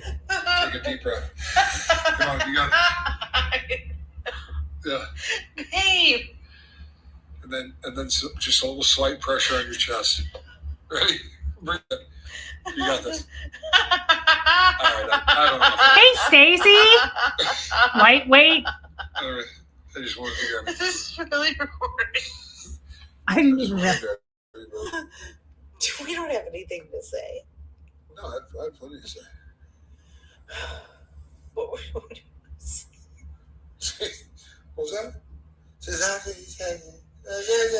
Please sing. What would you like to say? You almost got that out. Just how much fun I've had with you. The margarita has been a really good time. Mm-hmm. Kind of gummed up the works. You're my favorite person, babe, to be out of control with. Because you're a good coach. Yes. Yes. I've been around the Hey, Beth. block. Yeah. And you're doing fantastic. Really? Yeah, you know what fixed it, don't you? Do what? It was the boob grab. The boob grab. About it. That's what fixed you. Fix me from what? What was wrong? You had a slight giggle though.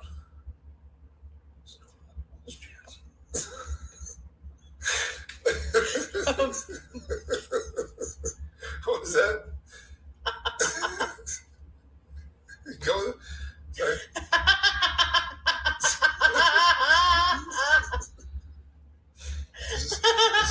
This is the slight giggle I was referring to earlier.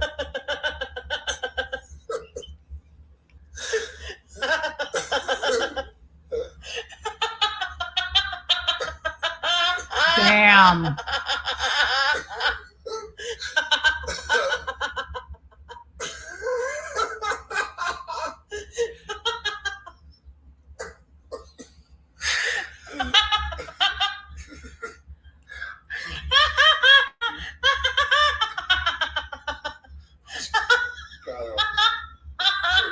Poor Tommy. Scaring all of us.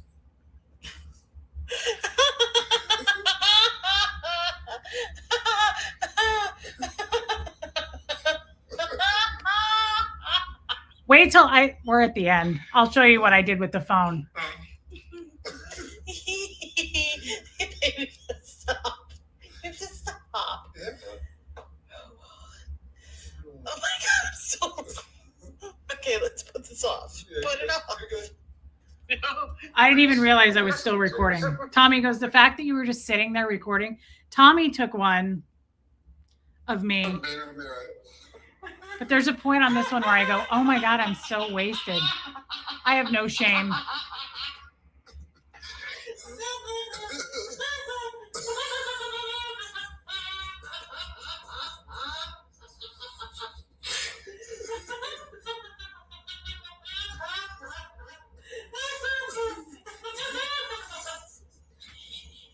Tommy was like, damn, girl. There's a part that I say, I'm so wasted. I've never been drunk.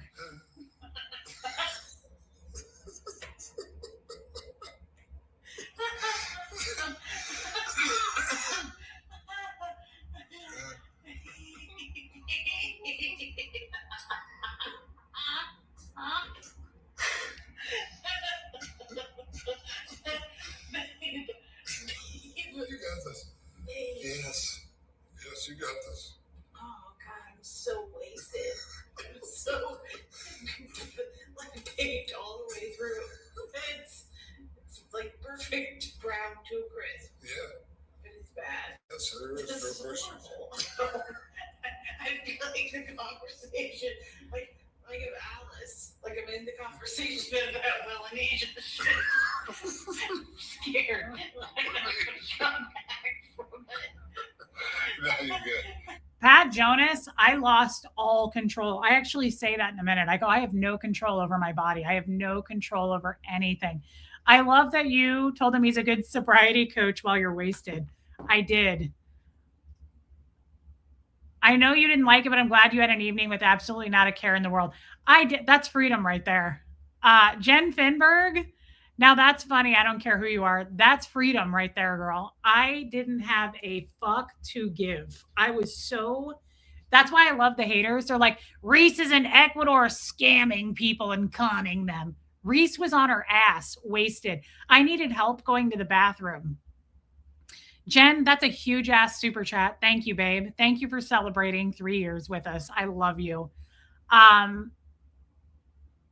I let the fuck loose. I had no idea that alcohol could do that. And so I was drunk on the boat. And I went back and looked at some of it. I haven't watched the whole thing, but I went back and looked and I thought I was fine. I actually was not. I felt like I was more in control.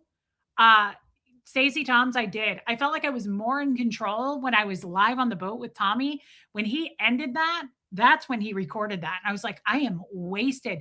But when I was on the boat, I was like, I don't usually drink. I was like, I'm fine. I'm not really that drunk.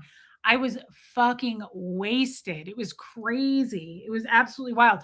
Now, it was fun. I got a lot of hate for that. I got some shitty emails from people. I got hate comments left on my channel that I had to block people from. They were like, I can't believe you would do that on a sobriety channel. You are so disrespectful to the victims of true crime. Like, people are nuts. People love to take shit and just change it into something else. Thank you, Tampa B. We're 3 years old. Barbara, we're 3 years old. Oh my God.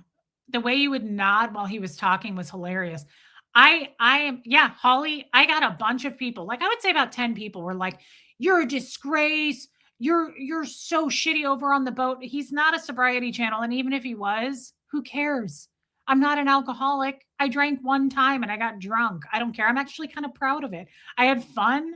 And again, I don't have any shame. I don't have anything to hide. It didn't bother me. I'm not worried about it. Now, the next day, I was like, should you take that video down? He was like, hell no. Like, we had fun. I was on vacation in Ecuador eating out with Tommy. Like, who cares? It was really fun. And Don Pariso, you're cute. It's okay. Into the forever they can go. Well, except Jean Moreno, who's watching. You know, we love Jean Moreno. She's ahead of the times, that one. Tommy has said a million times he's not running a sobriety channel.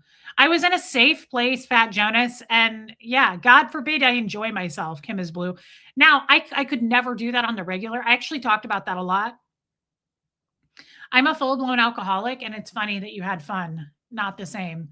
Yeah, Jen Finberg, I will never know what it's like to be an alcoholic. It's just not my thing. I'm like Pat Jonas. I really, really, thank you, King's Kid. I really enjoy being in control. Like I'm kind of a Scientologist like that. I like being in control. I do not like feeling out of control. That's why when I did, thanks, Yadira. When I did drugs, I smoked meth because meth didn't make me feel out of control. It gave me confidence. Oh my God, Stacy, you're funny. Hey, Jeanette Brown. People need to stop being so uptight. You need to cut loose, and your laughter was a beautiful thing to see. Thank you, Alicia. I might upload that video just to piss off the haters. I might put that on my channel. I mean, I don't have anything to worry about or be ashamed of. I don't care. I think it was really funny. I think it's even funnier, the one that I recorded. I didn't even realize at the end I was recording. I was like, oh my God, I'm recording. But that was I remember it. I don't know if you're supposed to forget being drunk, but I remember it. And I just don't think I would ever want to do that again. If I did something like that again, I might do that like once or twice every 5 years. But I could never see myself being an alcoholic. It is my life, Jonas. It is my life. And that's something I just want to say because we're not far into this stream. We're 3 years old. This channel is 3 years old. And I feel like we have learned a lot. I feel like we have come a long way. Puka Vista, I feel like I have met and made so many good friends. Hey, Tracy Colby, thank you again for your cards that you've sent me. I love those cards. You were going to pass out and hit your head. No. Hey, Kara. How many margaritas did you have? It was one big, huge one. Anita card. It was like a big ass fish bowl. It was supposed to be a margarita for two, and it tasted good. And I was just like, this is amazing. I was like, this is so good. Hey, MLG Gamer, thank you. Okay, West Coast, I get it, girl. But we are 3 years old. A couple of days ago, we're 3 years old, this channel. And I have met so many more people that I've loved and just enjoyed and are such a big part of this community now. But I've also learned a lot. I've met a lot of people who didn't have my best interest. And I also met a lot of people early on that will never forgive me for coming out of a cult and not knowing how to have friendships with people. They will forever hold that against me. And that's okay. That's totally fine and fair. NV, but I feel very different than when I first started this channel. I feel like pretty seasoned at this point on YouTube. And I'd be curious to know this, Susan P. And I love everyone here, but put a 1 in the chat if you've been with me since day one. If you've been here since I started this channel, I'm just curious because we're celebrating. This is a big deal. 3 years is a big fucking deal. To me, it is. I feel like people fizzle out, especially because I do it every day. This isn't like Jan B, new sub from Canada. Welcome in. I love having new people. You have made tremendous growth. Thank you, Kim is blue. That means a lot coming from you. Thank you, Sherry LeBron. Stacy Toms, it doesn't matter. Did I see Angie Mo in here? Where? Hey, Angie Mo. Thank you, Ghost Rider. That's a good idea, Puka Vista. That's a good point. Those people can choose not to learn and grow. I agree, Pat Jonas. First time being here, 3 cats. Welcome in. I love having new people. Hey, while you guys are in here, will you do me a favor and hit subscribe? Just see if you're subscribed. If you don't mind, I don't ever ask for money. I just ask that you hit the like button and subscribe. Hey, Kelly, it helps the algorithm. So if you don't mind, just look down at your phone or wherever you're looking at and hit subscribe. I got here as soon as I could. I know you did, Jen, and I love you. I love that picture of you. Thank you for being a member, Jen. I love you, girl. Madeline, lurker since day one. Why won't you come out of lurker mode? I love meeting people who have been here since day one. Like this person. Are you a lurker? That's amazing. It is, Linda. I just want to say thank you, guys. There's so many people. I said this to Huxley today. So Huxley, I literally traveled for 19 hours yesterday. Hey, Raspberry Beret, JAMA of 5. I traveled for 19 fucking hours. Yes, you did, Kim is Blue. And I had to hit the ground running this morning. Huxley starts school this week. I have back to school night tomorrow. There's just a lot. I have a lot of appointments this week. I have to go get blood work this week. And Barbara, wait, that's okay. I just love that you're here. Oh, God. Okay, Tracy, be careful, babe. And Huxley and I were talking today in the car. And we went and bought school clothes. I took him to Costco. We went to Publix. We went to Trader Joe's. We went to eat together. I bought his school clothes at H&M. So we spent a lot of time together today. Oh my God, baby steps. Couldn't miss the 3-year anniversary. I've been here since day one. I've been a lurker, and due to many hours of an online conference this month, I will be a lurker replay. I love you, baby steps. I'm so happy to see you. I love you. And thank you for the super chat. I'm glad you had fun. Who cares what the haters say? People are such assholes, and they probably don't have any fun themselves. They are jealous. That I can agree with. Hey, Teacher Mama Life. I don't always think it's jealousy, but the Gene Morenos of the world who are reaching out to a total stranger on YouTube telling me what a piece of shit I am and a con artist, and she's got my number and she's got me all figured out. That's jealousy. That's definitely jealousy to me. Whidbey Island hippie girl, 3 years compared to now is unbelievable. Yes, it is. With all of us, honestly, Whidbey Island hippie girl. I comment in your chat more than I comment in anybody's chat. That's because we love you, Chicago Jane. Mad Drop, thank you. Been here since day one. I love you, Susan P. I love all my mods so much. They've been with me. Almost all of them have been here. Well, they've been here since day one, but my mods have been with me for years now. Julie, you've been with me the longest, but the other ones have also just right behind Julie. Just came in to pick up the dog from the groomers. Oh my God, I need to get Bo to a groomer so bad. He has an appointment in 2 weeks. Okay, Karen, thank you for being here. Hey, Linus, well, so Hux and I were talking, and this is a good point. I want to say this because I want to thank you guys for being with me for 3 years. Or if you just got here today, like our friends who just arrived, it doesn't matter. This community is insane. And I was telling Huxley something. What was I talking about? We were talking about family. I was talking about someone in my family who does not support me. Doesn't support me. And they're pretty open about it. And I'm not going to get into that. But Huxley said in the car, he goes, thanks, Ghostwriter. He said, what did he say? He said something like, thank you, Kathy Burkhardt. Hey, Candy's Life. Thank you, honey. Lou, happy anniversary. You give us so much more than you will ever know. You have grown so much. I love you, honey Lou. Thank you for the super chat. Thank you for being here. Lurker, and I've been with you since the beginning. Diane, thank you. Aren't you cute? Thank you for commenting. Hey, Sierra Terry. Hey, Abdazzle. Been here since day one and never leaving. I love you and Tommy, Sierra Terry. Her husband's name is Tommy, too. Tell Hux we wish him an awesome junior year. Huxley is starting 11th grade this week. That's insane. I will. Is Huxley changing up his style? Nope. You know what he wanted? Solid t-shirts. Ever since that kid was 4 years old, he wants black t-shirts, gray t-shirts, white t-shirts. That's it. And then at H&M today, he picked out a few polo shirts, black, white, and gray. Shazbat, thank you. You're a lurker. What a cute picture. What do you look like? You almost look like Jen Finberg because of your bangs. Thank you for being here, babe. It's crazy to me that people have been here since day one and fucking lurked for that long. It's wild to me. Like, it blows me away. People who have not ever commented, but they've been here since day one. Don't you guys feel fucking freaked out by that? You've known me for 3 years and I don't even know you exist. Put that together for a minute. You watch me every day for 3 years and I have no idea who you are because you've never commented. I've never gotten a chance to know you. I'm not shaming you. Sometimes people just want to lurk. I get it, but it blows my mind. Positive Life, also been here since day one, even if I'm mostly a lurker, but you're not. I know you. Hey, Chad and Reese, I love you all. Happy anniversary. Thank you. And I love that picture of you, Positive Life. I love those glasses. I love your little scarf. God, you're cute. Thank you for your super chat. And 3 Cats says, I already commented. Oops, I'm glad. I love having new people. Junior year was the hardest of high school for me. Okay.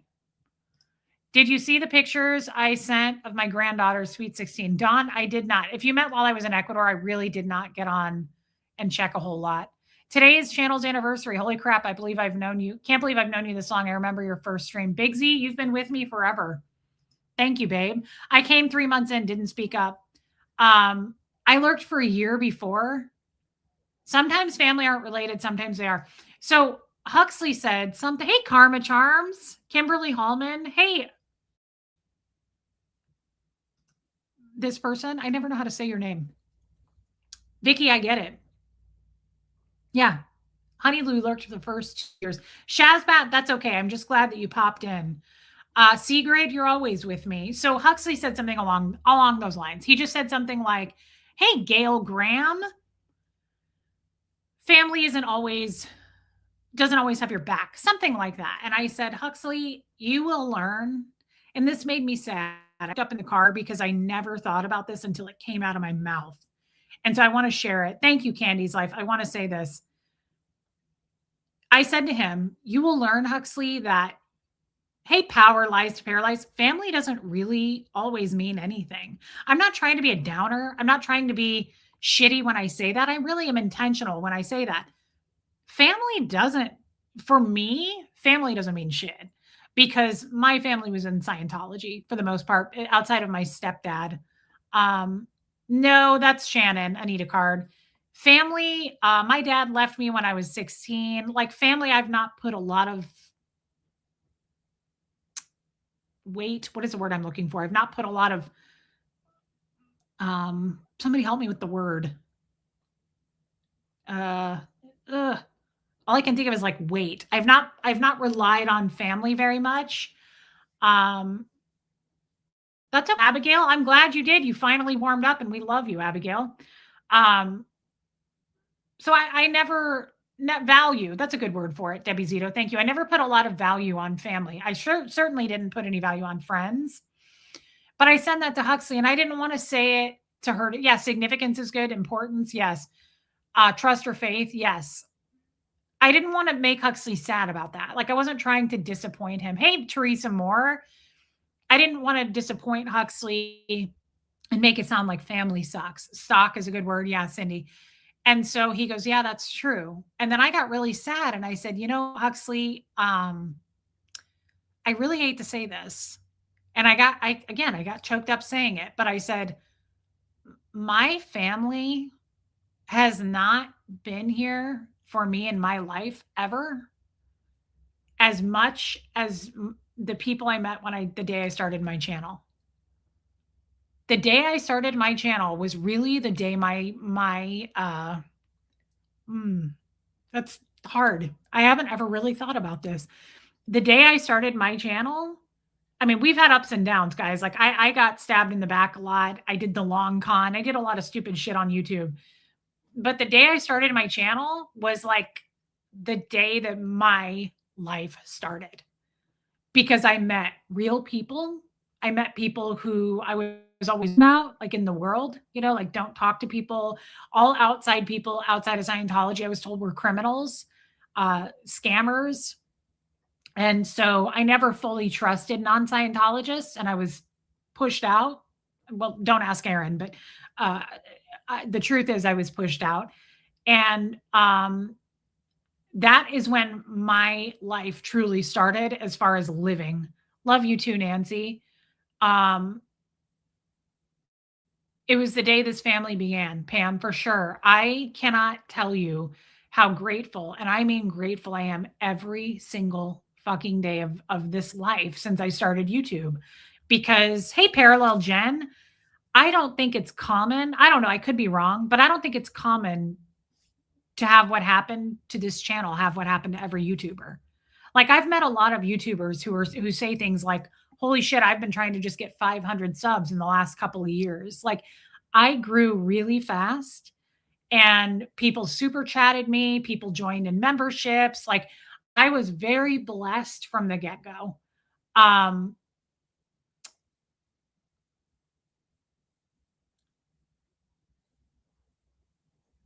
hmm. Extended play. I'll read your comment in just a second. Mods, you don't have to delete that. There's your family of blood and your family of choice. I'm so blessed to be here with my family of choice. Y'all mean to me. Me too, Liz Trix. That's how I feel. You often say what I'm feeling. Thank you for being a member. I love you, Liz. So this person wants to be cool. This is probably Jean Moreno. I'm praying for your well-being, Reese. Yeah, let's start out with something nice and passive aggressive. That guy you love so much isn't who he pretends to be. Convicts like you barely change being shady. Well, I'm not a convict. I mean, outside of my little run-in the Ecuadorian basement of the airport, the cops, I'm not actually a convict. So I haven't done time. I think that's the definition of a convict. But um, thank you for your comment, and we will certainly put it through the shredder. Respectfully, kindly. I hope that you fuck off.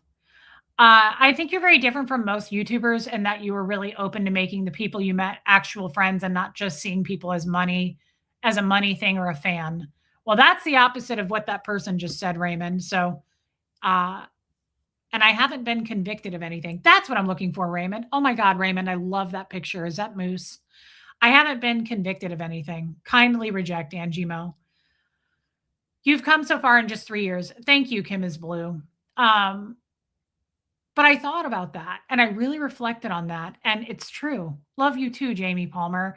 It's true. And it shows in the time that we have spent together. No, Liz R. But I have been more. I love you, Debbie, Love and Life. It doesn't matter. I have been more helped and loved and supported by everybody on this channel than anyone in my real family ever. I wouldn't even say that I get a whole lot of support from my real family, extended family, cousins, aunts, uncles. Like I've never, ever, ever been close. Now, I don't think that's uncommon, but like I've got extended family that never liked me, like doesn't give a shit about me. And this isn't a boo-hoo thing. I don't care. I don't care about them just as much as they don't care about me. But not very many people have made an effort. And I can tell you right now that up until I had this channel, you guys taught me those values. You understand that? You understand? Yes, Jeannie Hansen, and I love you guys right back. No, does that make sense? Like that's a pretty huge, powerful, I almost said cognition, realization. I feel like people are the way they are because they are shaped by, like if hopefully my son grows up knowing love, knowing certain things because I raised him since he was 12, right? Like he had his Scientology grandparents and his dad in his life earlier on, but from the last few years we've been here to now, it's just been me and Huxley. And I hope that I taught him some values that he can take with him as he becomes an adult man. That I've hopefully shaped him a little bit, probably not. But my point is, I never got those values until I started this channel. Like, I'm not trying to go back to the beginning, but like, hey, Pitbull mom, my mom left when I was 6. And I saw her probably a handful of times, like on some weekdays or weekends where my dad would let us see her, maybe 5 times until I turned 18. That's when I really saw my mom again, is when I turned 18. And so I think that made a big impact not having my mom. You are worthy of all the love you receive from your community. We know your heart and love you for exactly who you are. Alicia, thank you for saying that. And I know how you feel. I love you and thank you. This chosen family is amazing. I'm honored to call you my friend. I will only ever want the best for you to thrive and kick ass. I think I was a subscriber number 400 or something. I love you too, Shelly Kelly. That's amazing. Thank you, thank you, thank you for being a member. You don't have to do that. But thank you more importantly for being my friend and for modding this channel. I trust my mods. I love my mods. They're some of my very, very closest friends. Thank you, Shelly Kelly. So this isn't me like trashing my family. Please don't take it that way. Don't hear what I didn't say. But I did not get a lot of those values until I started this channel. For the Under the Radars, it is nice out here. And so you guys always say to me, like, Reese, I love that, Robin. You always say to me, you have no idea what you've done for the community, Reese, or you have no idea what you've done. I don't, because I'm too focused on what you do for me. I don't mean that selfishly, but you guys have taught me in 3 short years so much. And I'm a big believer now in this. I take, hey, Kathy Scoggins, the bad stuff, and I turn that into something positive. I really believe that there's no way to grow unless bad shit happens, right? Like you have to learn through the bad stuff, the backstabbings, the unfortunate events, right? That's where you grow, through the pain, through the hurt, through the deceit, through the lies, right? Through the people who smile at you but stab you in the back. That's where you learn. That's where you sharpen your fucking skills. So I'm really grateful for that all also happening. And I get so much hate. I get so much hate, right? And even the haters who've claimed to stop hating me still fucking hate me, right? Like they say they've stopped. They say they're not doing anything. They're total fucking hypocrites. I'm still getting hated on. I'm grateful for that. I'm grateful for all of that. It's also just as important to me because it shapes me. It teaches me a lot of fucking lessons. It's insane how much hate helps me grow. I mean, thank you, VJ Burke. I really believe that. A lot of you have said, like, Reese, it's insane the progress you've made in 3 years. I really think if it had been a smooth ass ride, if it would have had no bumps, I don't think I would have matured as much. I don't think I would have grown as much. I think, hey, Alicia Johnson, I really believe all of the hate, all the shit that Aaron's trying to do to me recently, like all of that makes me, yes, it makes me feel stronger, JoJo. It makes me feel like a better person. It makes me understand people more, like how hurt fucking people really can be. Makes my heart break for you. You spent 38 years not knowing what true love, family, and friendship is about. I think God brought you to us to fill your cup because he knew you could fill ours. I love you. Anita Card, that is so something I feel like Joanne Hawley would say too. Thank you, Anita Card. Haley Sane, that is such a nice thing to say. Anita, thank you. I love you. Thank you for being a member. Kathy, thank you for becoming a member. And I love that cat picture. Kathy, thank you. And Rachel just finished an enchilito. Rachel, don't you have hand, foot, and mouth? Are you supposed to be eating enchiladas on that? Just a little welcome back super chat. Thank you, Sierra Terry. It's a welcome back, but it's also we're celebrating 3 years old. So that's perfect. Sierra Terry, thank you to you and Tommy. I love you guys. Sherry Hicks, thank you. Happy 3-year anniversary. Wish I'd found you sooner. I love you, Sherry. It doesn't matter. You found us. You appreciate the platform you've created. You never take that for granted. Thank you, DND. I never, ever, ever take it for granted. I don't even take the hate for granted. I was a member, don't know what happened. Oh, Kathy, well, that's okay. Thank you for being one again. I don't take even the hate for granted. I don't take the Gene Morenos for granted, right? It just tells me that I'm doing something right, right? Even the shit that Aaron's doing on me, as hard as he's trying to knock this channel to the ground, I've lost about 150 subs now in the last 3-4 weeks. I mean, it's not a small number, but even that tells you what you need to know. Like, I obviously am a threat. And I kind of like that, right? If you're not being talked about, then you're not important enough. That's how I look at that. It's okay. I don't mind it. I even Tommy, when I was there, was I, yeah, when I was in Ecuador, Aaron did another hate show on me and Tommy.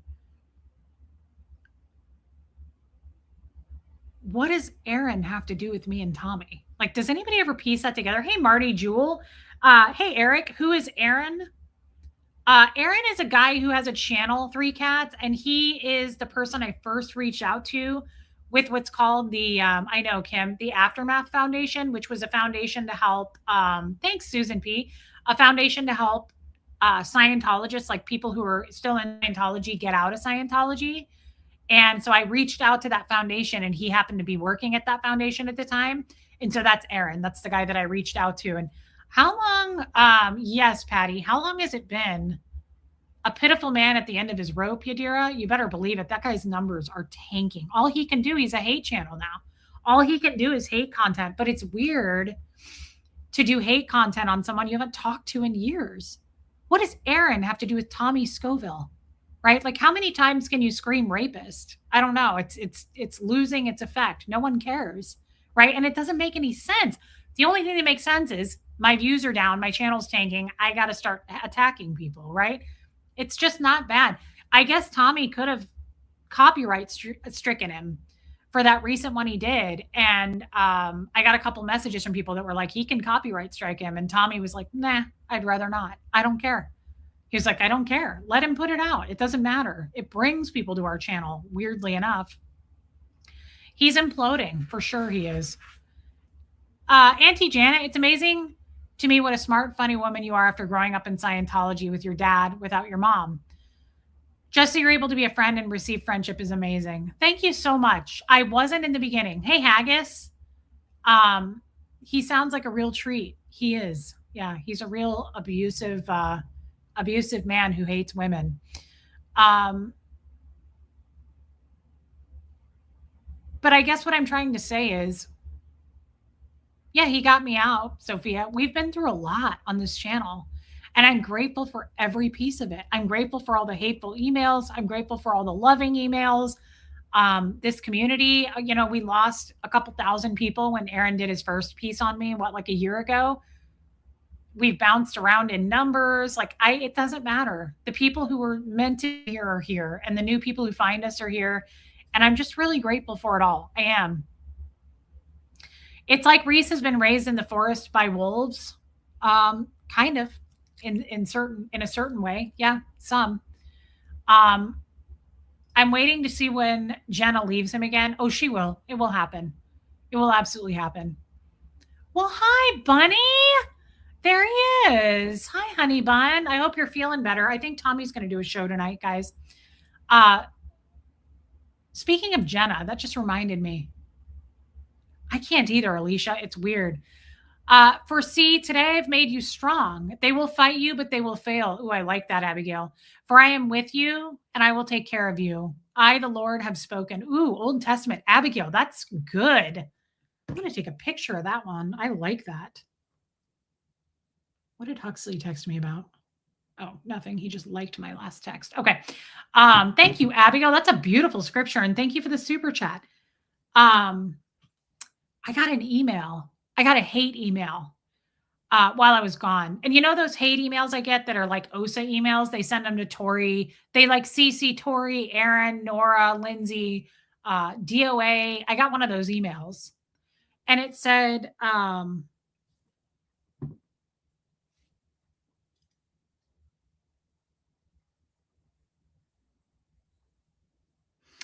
pulling it up.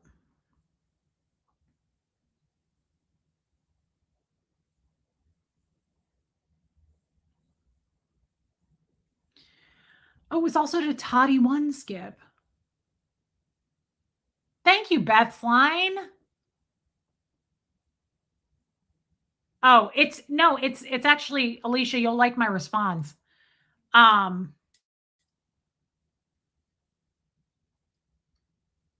You're cute.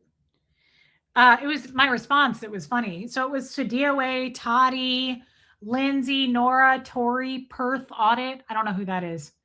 Thank you, Chris Crafts and Coffee. I got this in the anthropology sale for $9. Cindy Cat Lover, thank you for becoming a member. That is so nice, guys. I mean it. That is really, really helpful. The memberships are very helpful. Thank you. Thank you, Heather Huckleberry. Your growth has been so inspiring to witness. You've had such a huge influence on so many people's lives. Debbie, thank you. You should be proud of your 3 years. I wasn't day one, but I was a couple months in. I love you, Debbie. Thank you. Thank you. Thank you, babe. I'm glad you're here now. Perth is T. Oh, weird. Okay. So somebody sent me an email and said, I can't believe this. Toddy, are you serious that Tommy did nothing wrong? That's the line you're holding. So hatred of Aaron is enough for you to become a full-on apologist for Tommy. So it goes on about Tommy, and it says Tommy is a rapist, right? All these things. And it says, you're so transparently jealous of Aaron's actual talent that you would rather protect Tommy and make excuses than admit the truth. People are going to remember Aaron. He has real talent, the kind that sticks. You're talking about the guy that's on probation right now for battery. Oh, okay. You can keep trying to make him the scapegoat all you want. Pile on, shut him out, twist the narrative. Doesn't change the fact that you're nowhere near his level. He's gifted and it shows.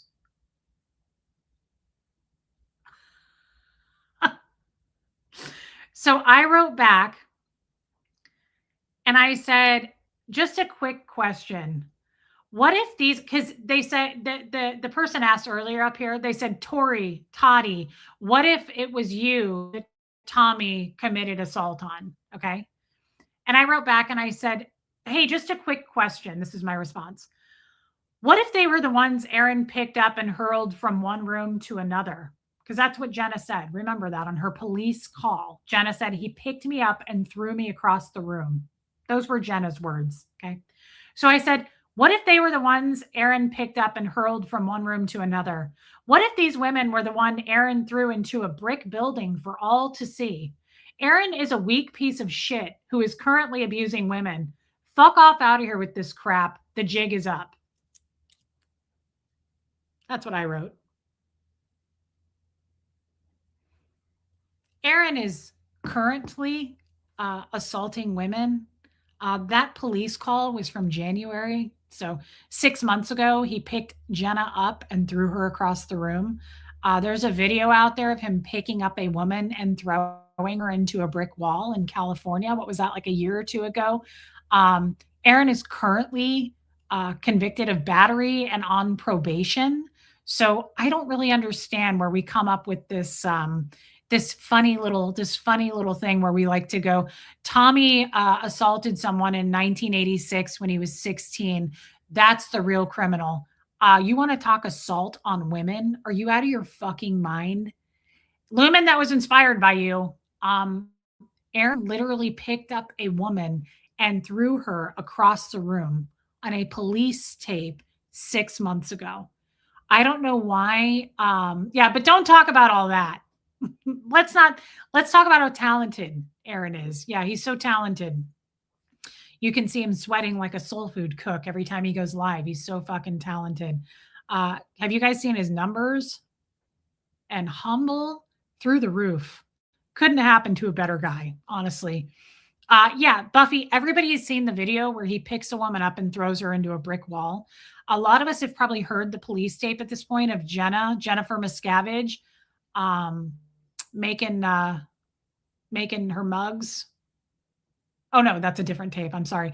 Everybody has heard the police video of Jennifer Miscavige saying, and he picked me up and threw me across the room.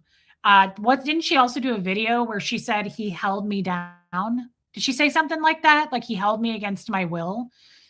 I got to say this, guys. I got to say this. As the number one woman who's boning Tommy Scoville, not one time has he ever picked me up. I mean, to be fair, I'm close to 200 pounds, but he could do it, right? He could be mad enough. He's never picked me up and hurled me across the room. Thank you, babe, for not hurling me across the hotel room while I was there last week. He's never picked me up and thrown me into a brick wall. So I guess before we try to get cute and say that Tommy is some criminal, definitely he's a criminal. He's a retired crim. Allegedly, he held her against her will, but only for like 5 or 10 minutes. Oh, well, that's perfectly okay then. They don't want you to know that though. They take those videos down. I have been very open about the shit I pulled. They're not very open about it. They just like to come on YouTube and go, Tommy Scoville's a criminal. Ugly Mugs looks like what my kid. That's what I said. Anita Card. I was like, oh my God, that looks like an ashtray that I made in kindergarten. Those mugs, she has them on auto ship for $65 a month. And just word to the wise, look, I'm not good at a lot of things, but I don't know that you want to call that mug Erin's house mug or Erin's kitchen mug or whatever the fuck it's called. I feel like it's like this, Jenna. There's people that like you but don't like Erin. To that girl, like, don't tie your business to that fucking freshly circumcised bald turd. Don't tie your income to that. Don't call it that. Just call it Ann Simpson. What happened to Erin's nose? Collapsed? I have no idea. I'm not sure, but I mean, I know it's healing for her, and I'm glad that she turned down all of those Coca-Cola sponsorships, and she's got all kinds of sponsorships coming her way, but she turned them down. I literally watched a video of Jenna the other day. I kind of want to pull it up and play it, but I'll get a copyright strike. I had to replay it for Tommy. I said, did I just hear what I think I heard? Guys, my number one thing I don't like is entitlement. Close second would be passive aggression. I don't like passive aggressive people. A lot of those at the airport yesterday, but I do not like entitlement. I used to love Reese Witherspoon. What was this, 15 years ago now? I still don't like her anymore because she got pulled over here in Nashville, I think, and she was drunk. And the cop was like, I'm giving you a DUI or whatever. He arrested her. And she kept throwing out, do you know who the fuck I am? I cannot stand people who use their so-called fame, their family, their last name, whatever it is, to try to feel like they're better than you. I cannot fucking stand people who act like they're better than you. Do you know who I am? Is the grossest thing to throw around. It's so gross. So Jenna did a video the other day. Was it a video or a short? And I clicked on it while I was in Ecuador. And I played it, and she said something like, hey, Nicola, I'm a big deal. And I still love Reese Witherspoon Abdazzle, but it took her down a notch for me. Yeah, but she said something specific. She said, hey, Katie, I'm in a unique position. She goes, I'm in a unique position because of my name and because of my family and because of who I am. And I went, hey, sweet potato. I was like, you're out of your fucking mind. I was like, did she just say that or did I make that up? She said, and she said, and I am so good at communication.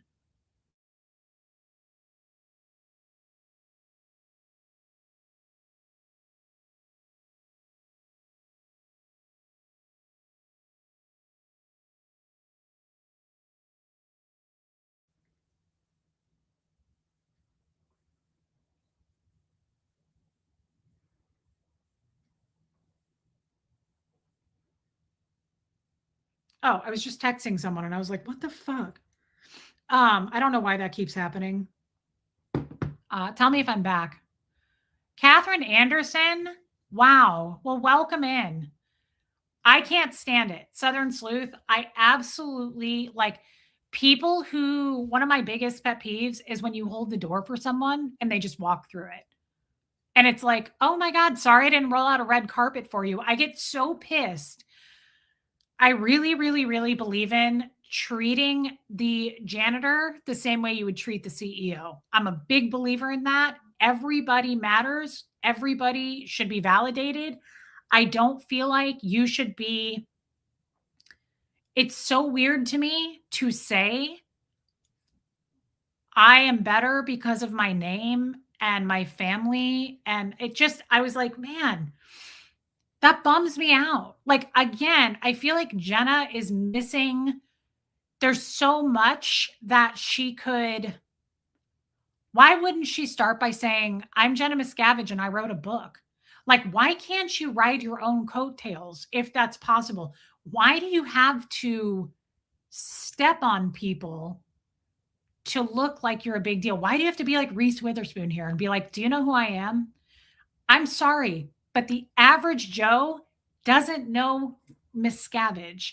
Most people on the street, you're not going to be able to go up and go, I mean, it's not Travolta. It's not Hubbard, right? It's not that fucking famous of a name. Also, why wouldn't you just, yeah, absolutely back the bus up. Why can't you be impressed though by your own accomplishments? That's my thing with her. You wrote a fucking book. That's huge. If I were her, I would be saying, I wrote this book, right? I accomplished writing a book. Like, why are we riding on this is my name, this is my family? In the end, none of that matters. It's your personality and your character that I'm looking at. I have never been a starstruck kind of person. I've met John Travolta. I don't give a shit about celebrities. I wouldn't care tomorrow if I saw Reese Witherspoon. I could run into her if I went into Nashville more. That's where she lives. I don't give a shit about famous people. Like, to me, again, it's the janitor. Hey, Jenny D, it's the janitor and it's the CEO. So famous people are like the janitor to me. I don't care. It doesn't, good for you, 3 cats. I just don't know that that means what you think it means, right? Like, I don't feel any less than Jenna. Why? Because her channel's bigger? Because her last name is Miscavige? I don't think that has the effect you want it to. Again, that would be like me coming out here going, I'm Reese and my uncle is Jeffrey Epstein. I don't know. I'm not so sure that you want to be like, and I was related to Hitler, right? I don't know. I'm not sure that that has the effect that you think it has. And again, yeah, Meredith, but again, it's like, why? It's not the flex I think you think it is. Also, just, I'm not going to go there. I'm not going to go that low. But I don't feel any different than Jenna. I think Jenna and Aaron try very hard to look like they're the only ex-Scientologists that exist. I mean, you can see that in their shit. I saw a clip of Aaron holding up a thing and Jenna holding up a big sign. And it said, I'm an ex-Scientologist, ask me anything. What in the entitlement are you fucking doing? Can you imagine me making a sign and holding it up on a street saying, I'm an ex-Scientologist, ask me anything? Why? What a missed opportunity. Why wouldn't you hold up a sign that says, I'm an ex-Scientologist and I'm here to help. I can get you out of here. If you need help, please approach me. Why wouldn't you hold up a sign that's not me, right? This is all about me and my last name and who I am and my connections and ties to things. Why wouldn't you be using that and your name to help people? Why are you going on just saying, and I am a Miscavige and my uncle is this, and I am a unique, like me, it all goes back to me. Why wouldn't you hold up a sign that says, I'm an ex-Scientologist and we have an organization, we have a foundation that can help you? Why wouldn't you be holding up a sign that says, we are with the SPTV Foundation, we're here to help, boots on the fucking ground, let's get you out of here? You. That's what it should be about when you're standing on that street corner. Not me. Pizza and donuts. Let's party. Let's get ready to party, baby. Bring it. Bring it. It's such a, do you know who I am was the phrase my father hated the most. He was an airline gate agent for 30. I never want to know you if you're going to throw that shit out there. Do you know who I am is the grossest thing you can fucking say. I hope it happens to me. I would love, because I don't know who anybody is. I said this to Tommy today when I was FaceTiming him. I didn't know who the fuck Andrew Tate was. And apparently he was the most Googled motherfucker. I had no idea who that was. If I saw a football player, if I saw a famous person, I live near Nashville. So if I saw some fucking Keith Urban dude, they don't, Lumen. I don't know that I would know who he is. But if I ran into some celebrity that was like, do you know who I am? I would absolutely look them up and down and go, I know you're a disgusting piece of shit to say something like that.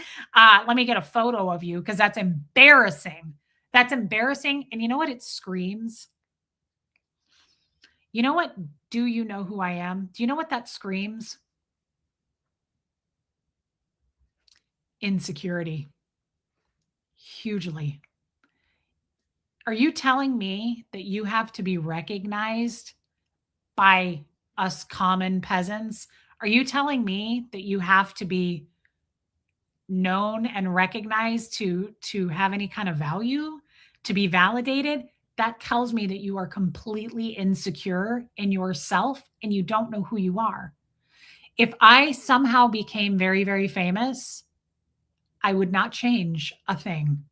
I would not say to people, "Do you know who I am?" I would not use my fame to try to get things. I would not treat people less than.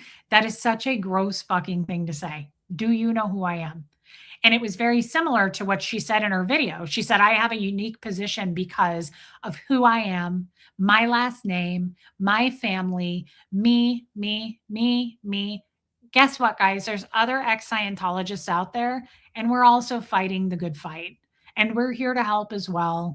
And just because we don't all get along doesn't mean that you're at the top of the list. And just because your last name is Miscavige or Smith Levin, Dick Smith Levin, right? Like, the jig is up.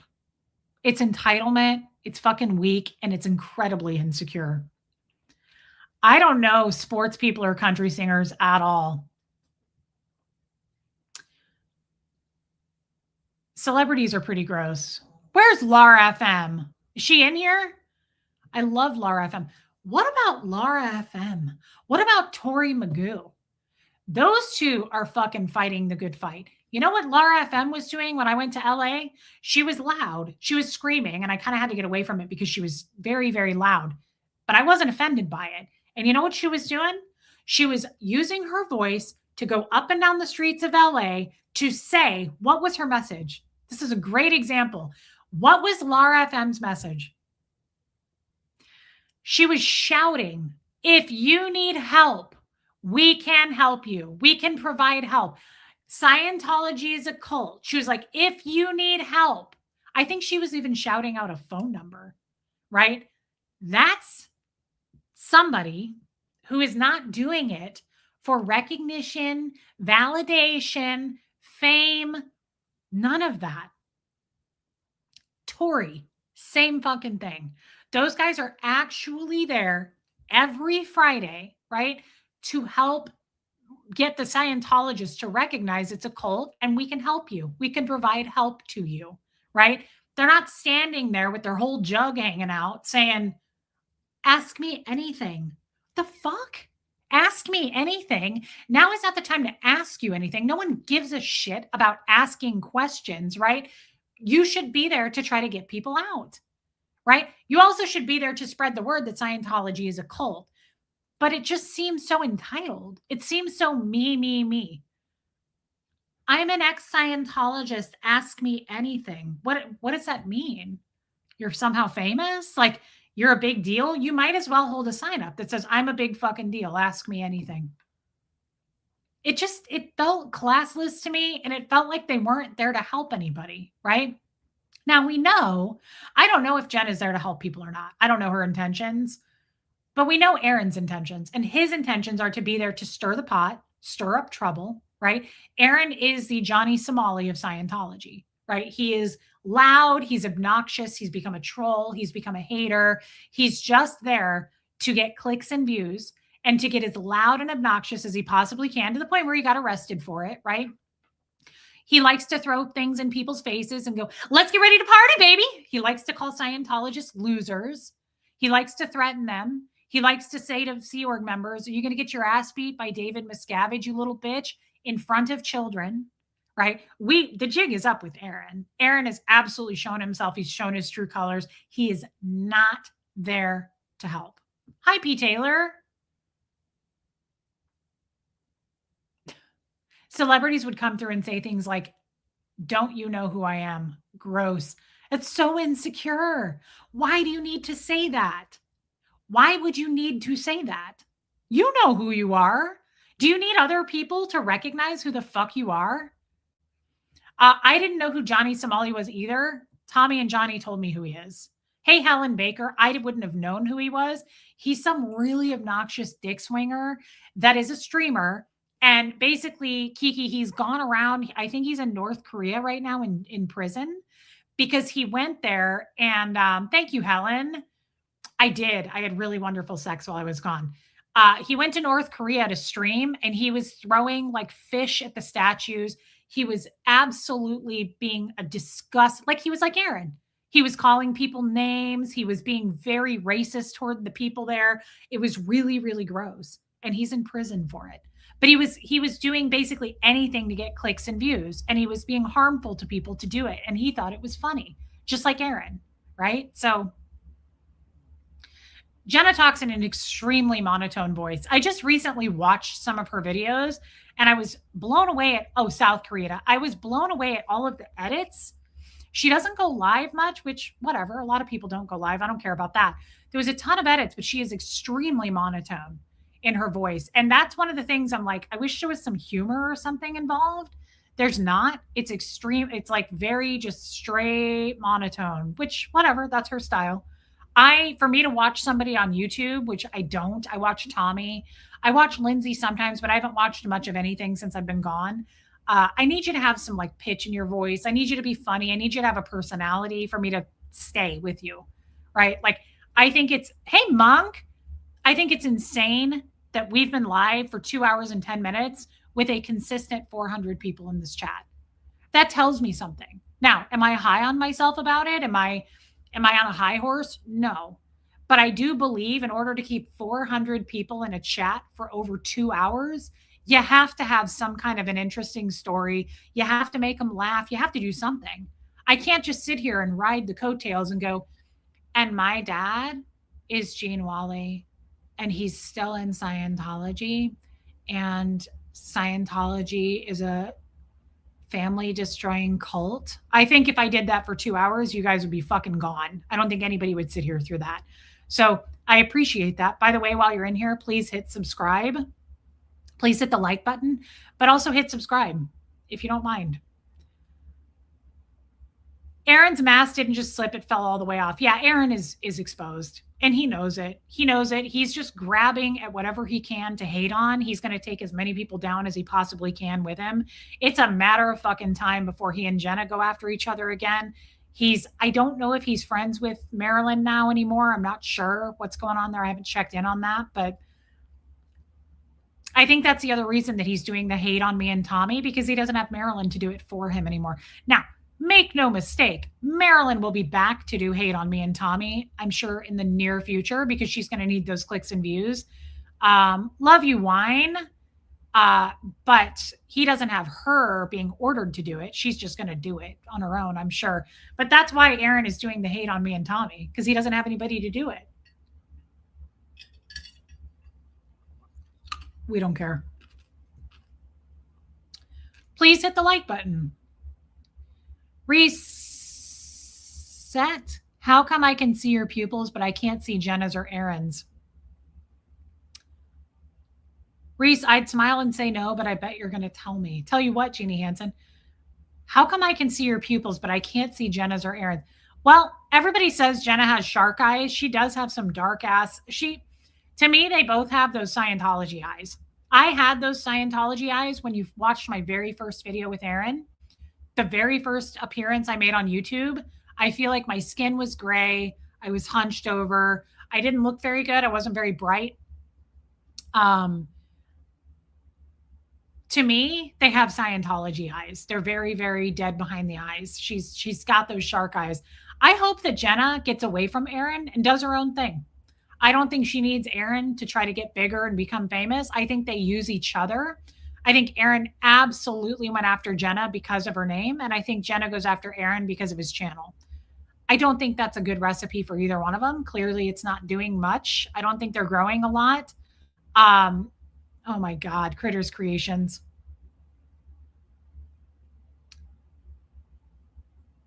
That could be Abigail. Jenna may be helping to make a difference, standing there with her jug hanging out with a sign that says, ask me anything. It just seems kind of narcissistic to me. It seems kind of conceited.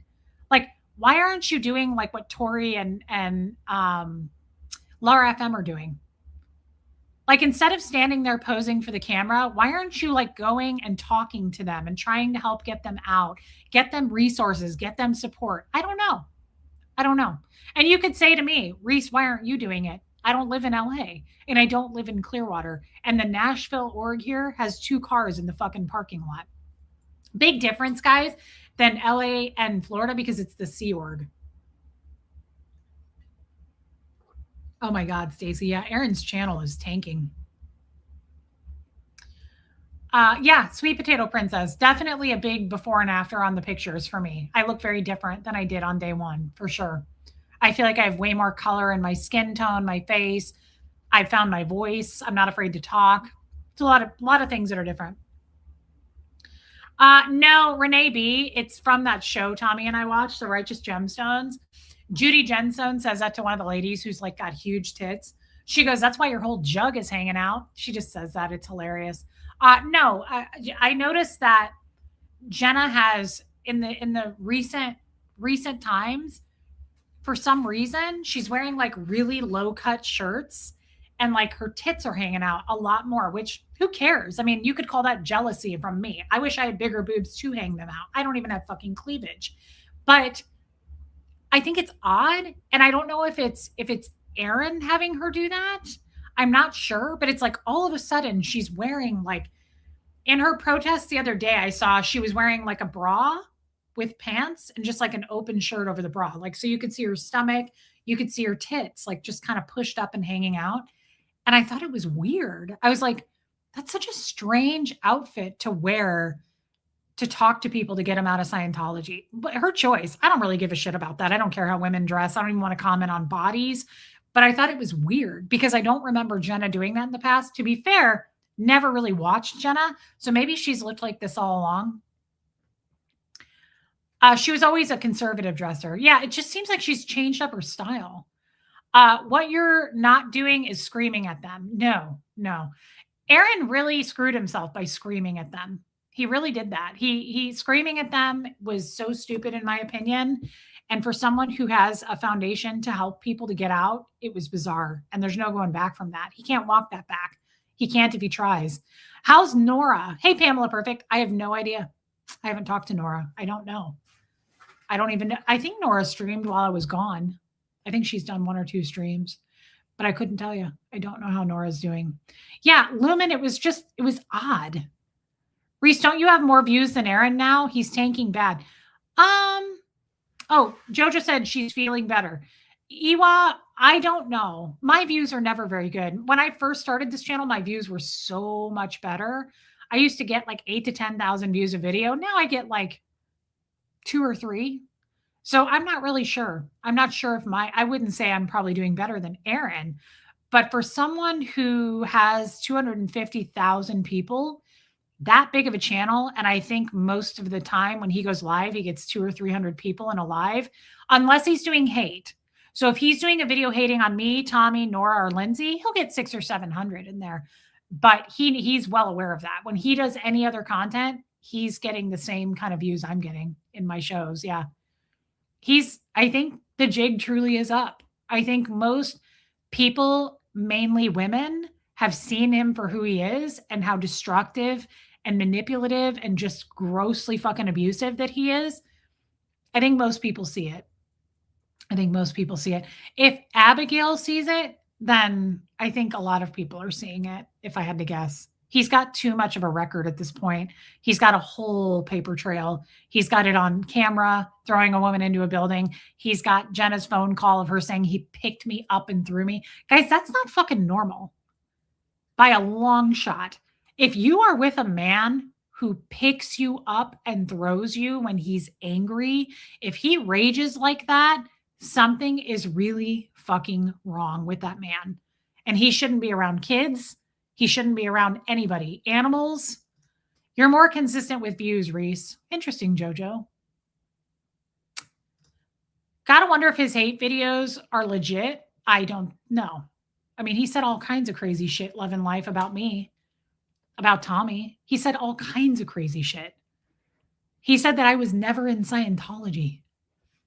Do you hear that? Did you hear what I just said? Aaron Smith Levin said that me and my family were never in Scientology. He's really losing it. He is losing control. Dude is scraping the bottom of the barrel. I have an entire baby book that my father started writing when I was born about my life in Scientology. How would I know so much about Scientology? How could I lie to you guys for 3 years? People would know at this point if I were lying that I wasn't in Scientology. He buys views. I didn't even know you could do that. If all of your friends start running from you, then there's a big sign. Yes, Dotsie Lynn, he's lost all of his friends. He's got Natalie and Cheryl left and Jenna. That's it. After a list of like 40 people or more. Yeah, it's insane. Will you guys please hit subscribe? I know I keep saying it. I've lost, I don't know, 150, 175 people. I'll have to actually look. Does it tell me that?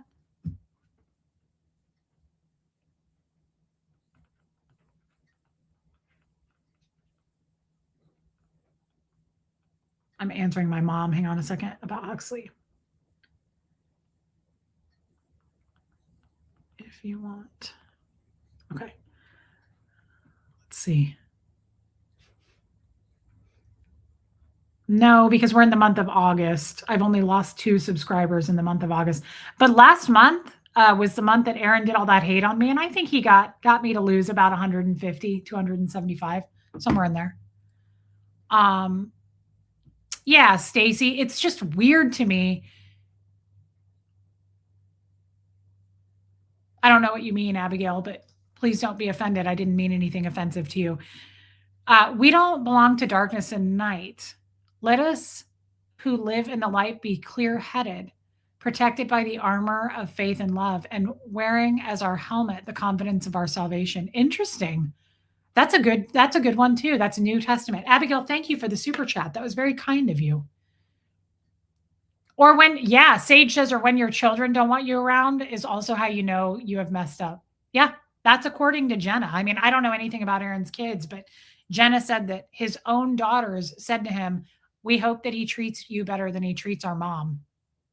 I mean, what more do you need, guys? What more do you need? This is not something I made up. That's according to Jenna.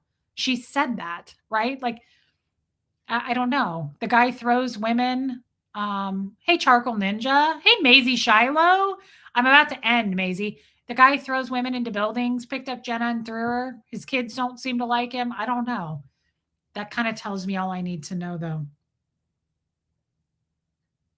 Oh, okay. Okay, Mom.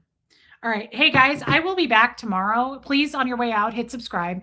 I'll be back tomorrow. I don't know when. It might have to be earlier in the afternoon because I have back to school night tomorrow night. And I think that starts around 5:30. So Love and Life, my sub count usually goes down for some reason. I mean, Tommy calls me polarizing. I don't fully understand the definition of that, but I'm either really liked or I'm kind of hated. I'm hateable, relatable Reese. Like, people really do fucking hate me. Love you, Katie did it. So I'm not sure. It goes both ways. I'm not sure. So we are 3 years old. Thank you for being here with me through it all. Thank you for being brand new. Thank you for just coming and supporting the channel. Thank you for hitting the like, the subscribe. Thank you to everybody who super chatted today. Oh my God, Jen Finberg. I might upload that video of me laughing. It's just so funny. I look terrible in it. I'm all sweaty and slimy. It's so gross. I have these overalls on where I just look really fat. I don't care. Thank you to everybody who super chatted today, who became members, gifted memberships. Thank you for celebrating this with me. 3 years to me is a big, big deal. That's the definition of polarizing. People either love you or hate you. Okay, Jamie. Thank you, Jan. Oh, I understand. Yeah, that's okay, Abigail. I'm sorry if it came off that way. I didn't mean it that way. I think Marilyn should stick with her travel videos. They suit her better. Rip Curl, I agree. I think Marilyn is doing a great job with her travel videos. I'm happy for her. I'm glad that she's getting out. I'm glad that she celebrated her wedding anniversary. I'm happy for her. Thank you, Cindy G. Thank you, mods, for being with me all these years. Chicago Jane, it's okay. I'm just glad you made it. Thank you to everybody who's stuck with me. Thank you to my haters. Jean Moreno, thank you. Thank you for watching. Holy shit. Damn, Alicia, that's a lot. You just spent a lot of money on this stream, babe. Bad Auntie, I forgot to send something for Huxley for back to school. He starts school this week. Alicia, thank you, but I worry about your finances when you do this. I worry about everybody's finances. I get weird about it. Ask Pam, ask Liz, ask Jen, ask Meredith, ask Holly. All those ladies that super chatted me, I got to see them in person and I was like, please let me give you your money back. It really freaked me out. Guys, that's a lot. Thank you. Thank you. Thank you. See, I'm doing the weird thing with my hands again. I'm getting all uncomfortable. Alicia, thank you. And you know what? Huxley still needs, I think, a backpack. I got him some clothes today. I'm going to order him some t-shirts on Amazon. I will get him a backpack with that. Thank you. Thank you. Thank you. Thank you, Alicia. That was so nice. About drove me nuts. Who's that? Mulsey. I know, and I'm sorry, Pam, but I did. I really gave Liz and Pam, I gave all those people hell for super chatting me that much. Thank you. I just don't feel like I'm worthy of it. That's a lot. Reese, you are one strong woman. I love you, DNV, and I hope I see you this weekend at the Zoom. Guys, this coming Sunday is the Zoom call for July, okay? The Zoom call for August is still in August. I'm sorry, that's how it worked out. I know, school is starting super early. Mulsey. I love you guys. I just tell her my money, my choice. I know. Yeah. Don't give a super chat if you are really strapped. Yes, I agree with that very much. Hey T. So guys, I mean it. This is a really big deal to me. Thank you, Cindy. It's no big deal. This is a big deal to me. This channel means everything. It is my love. I love you guys. I love this community. I've been on for 2.5 hours and I could keep going for another 2.5. I love chatting with you guys.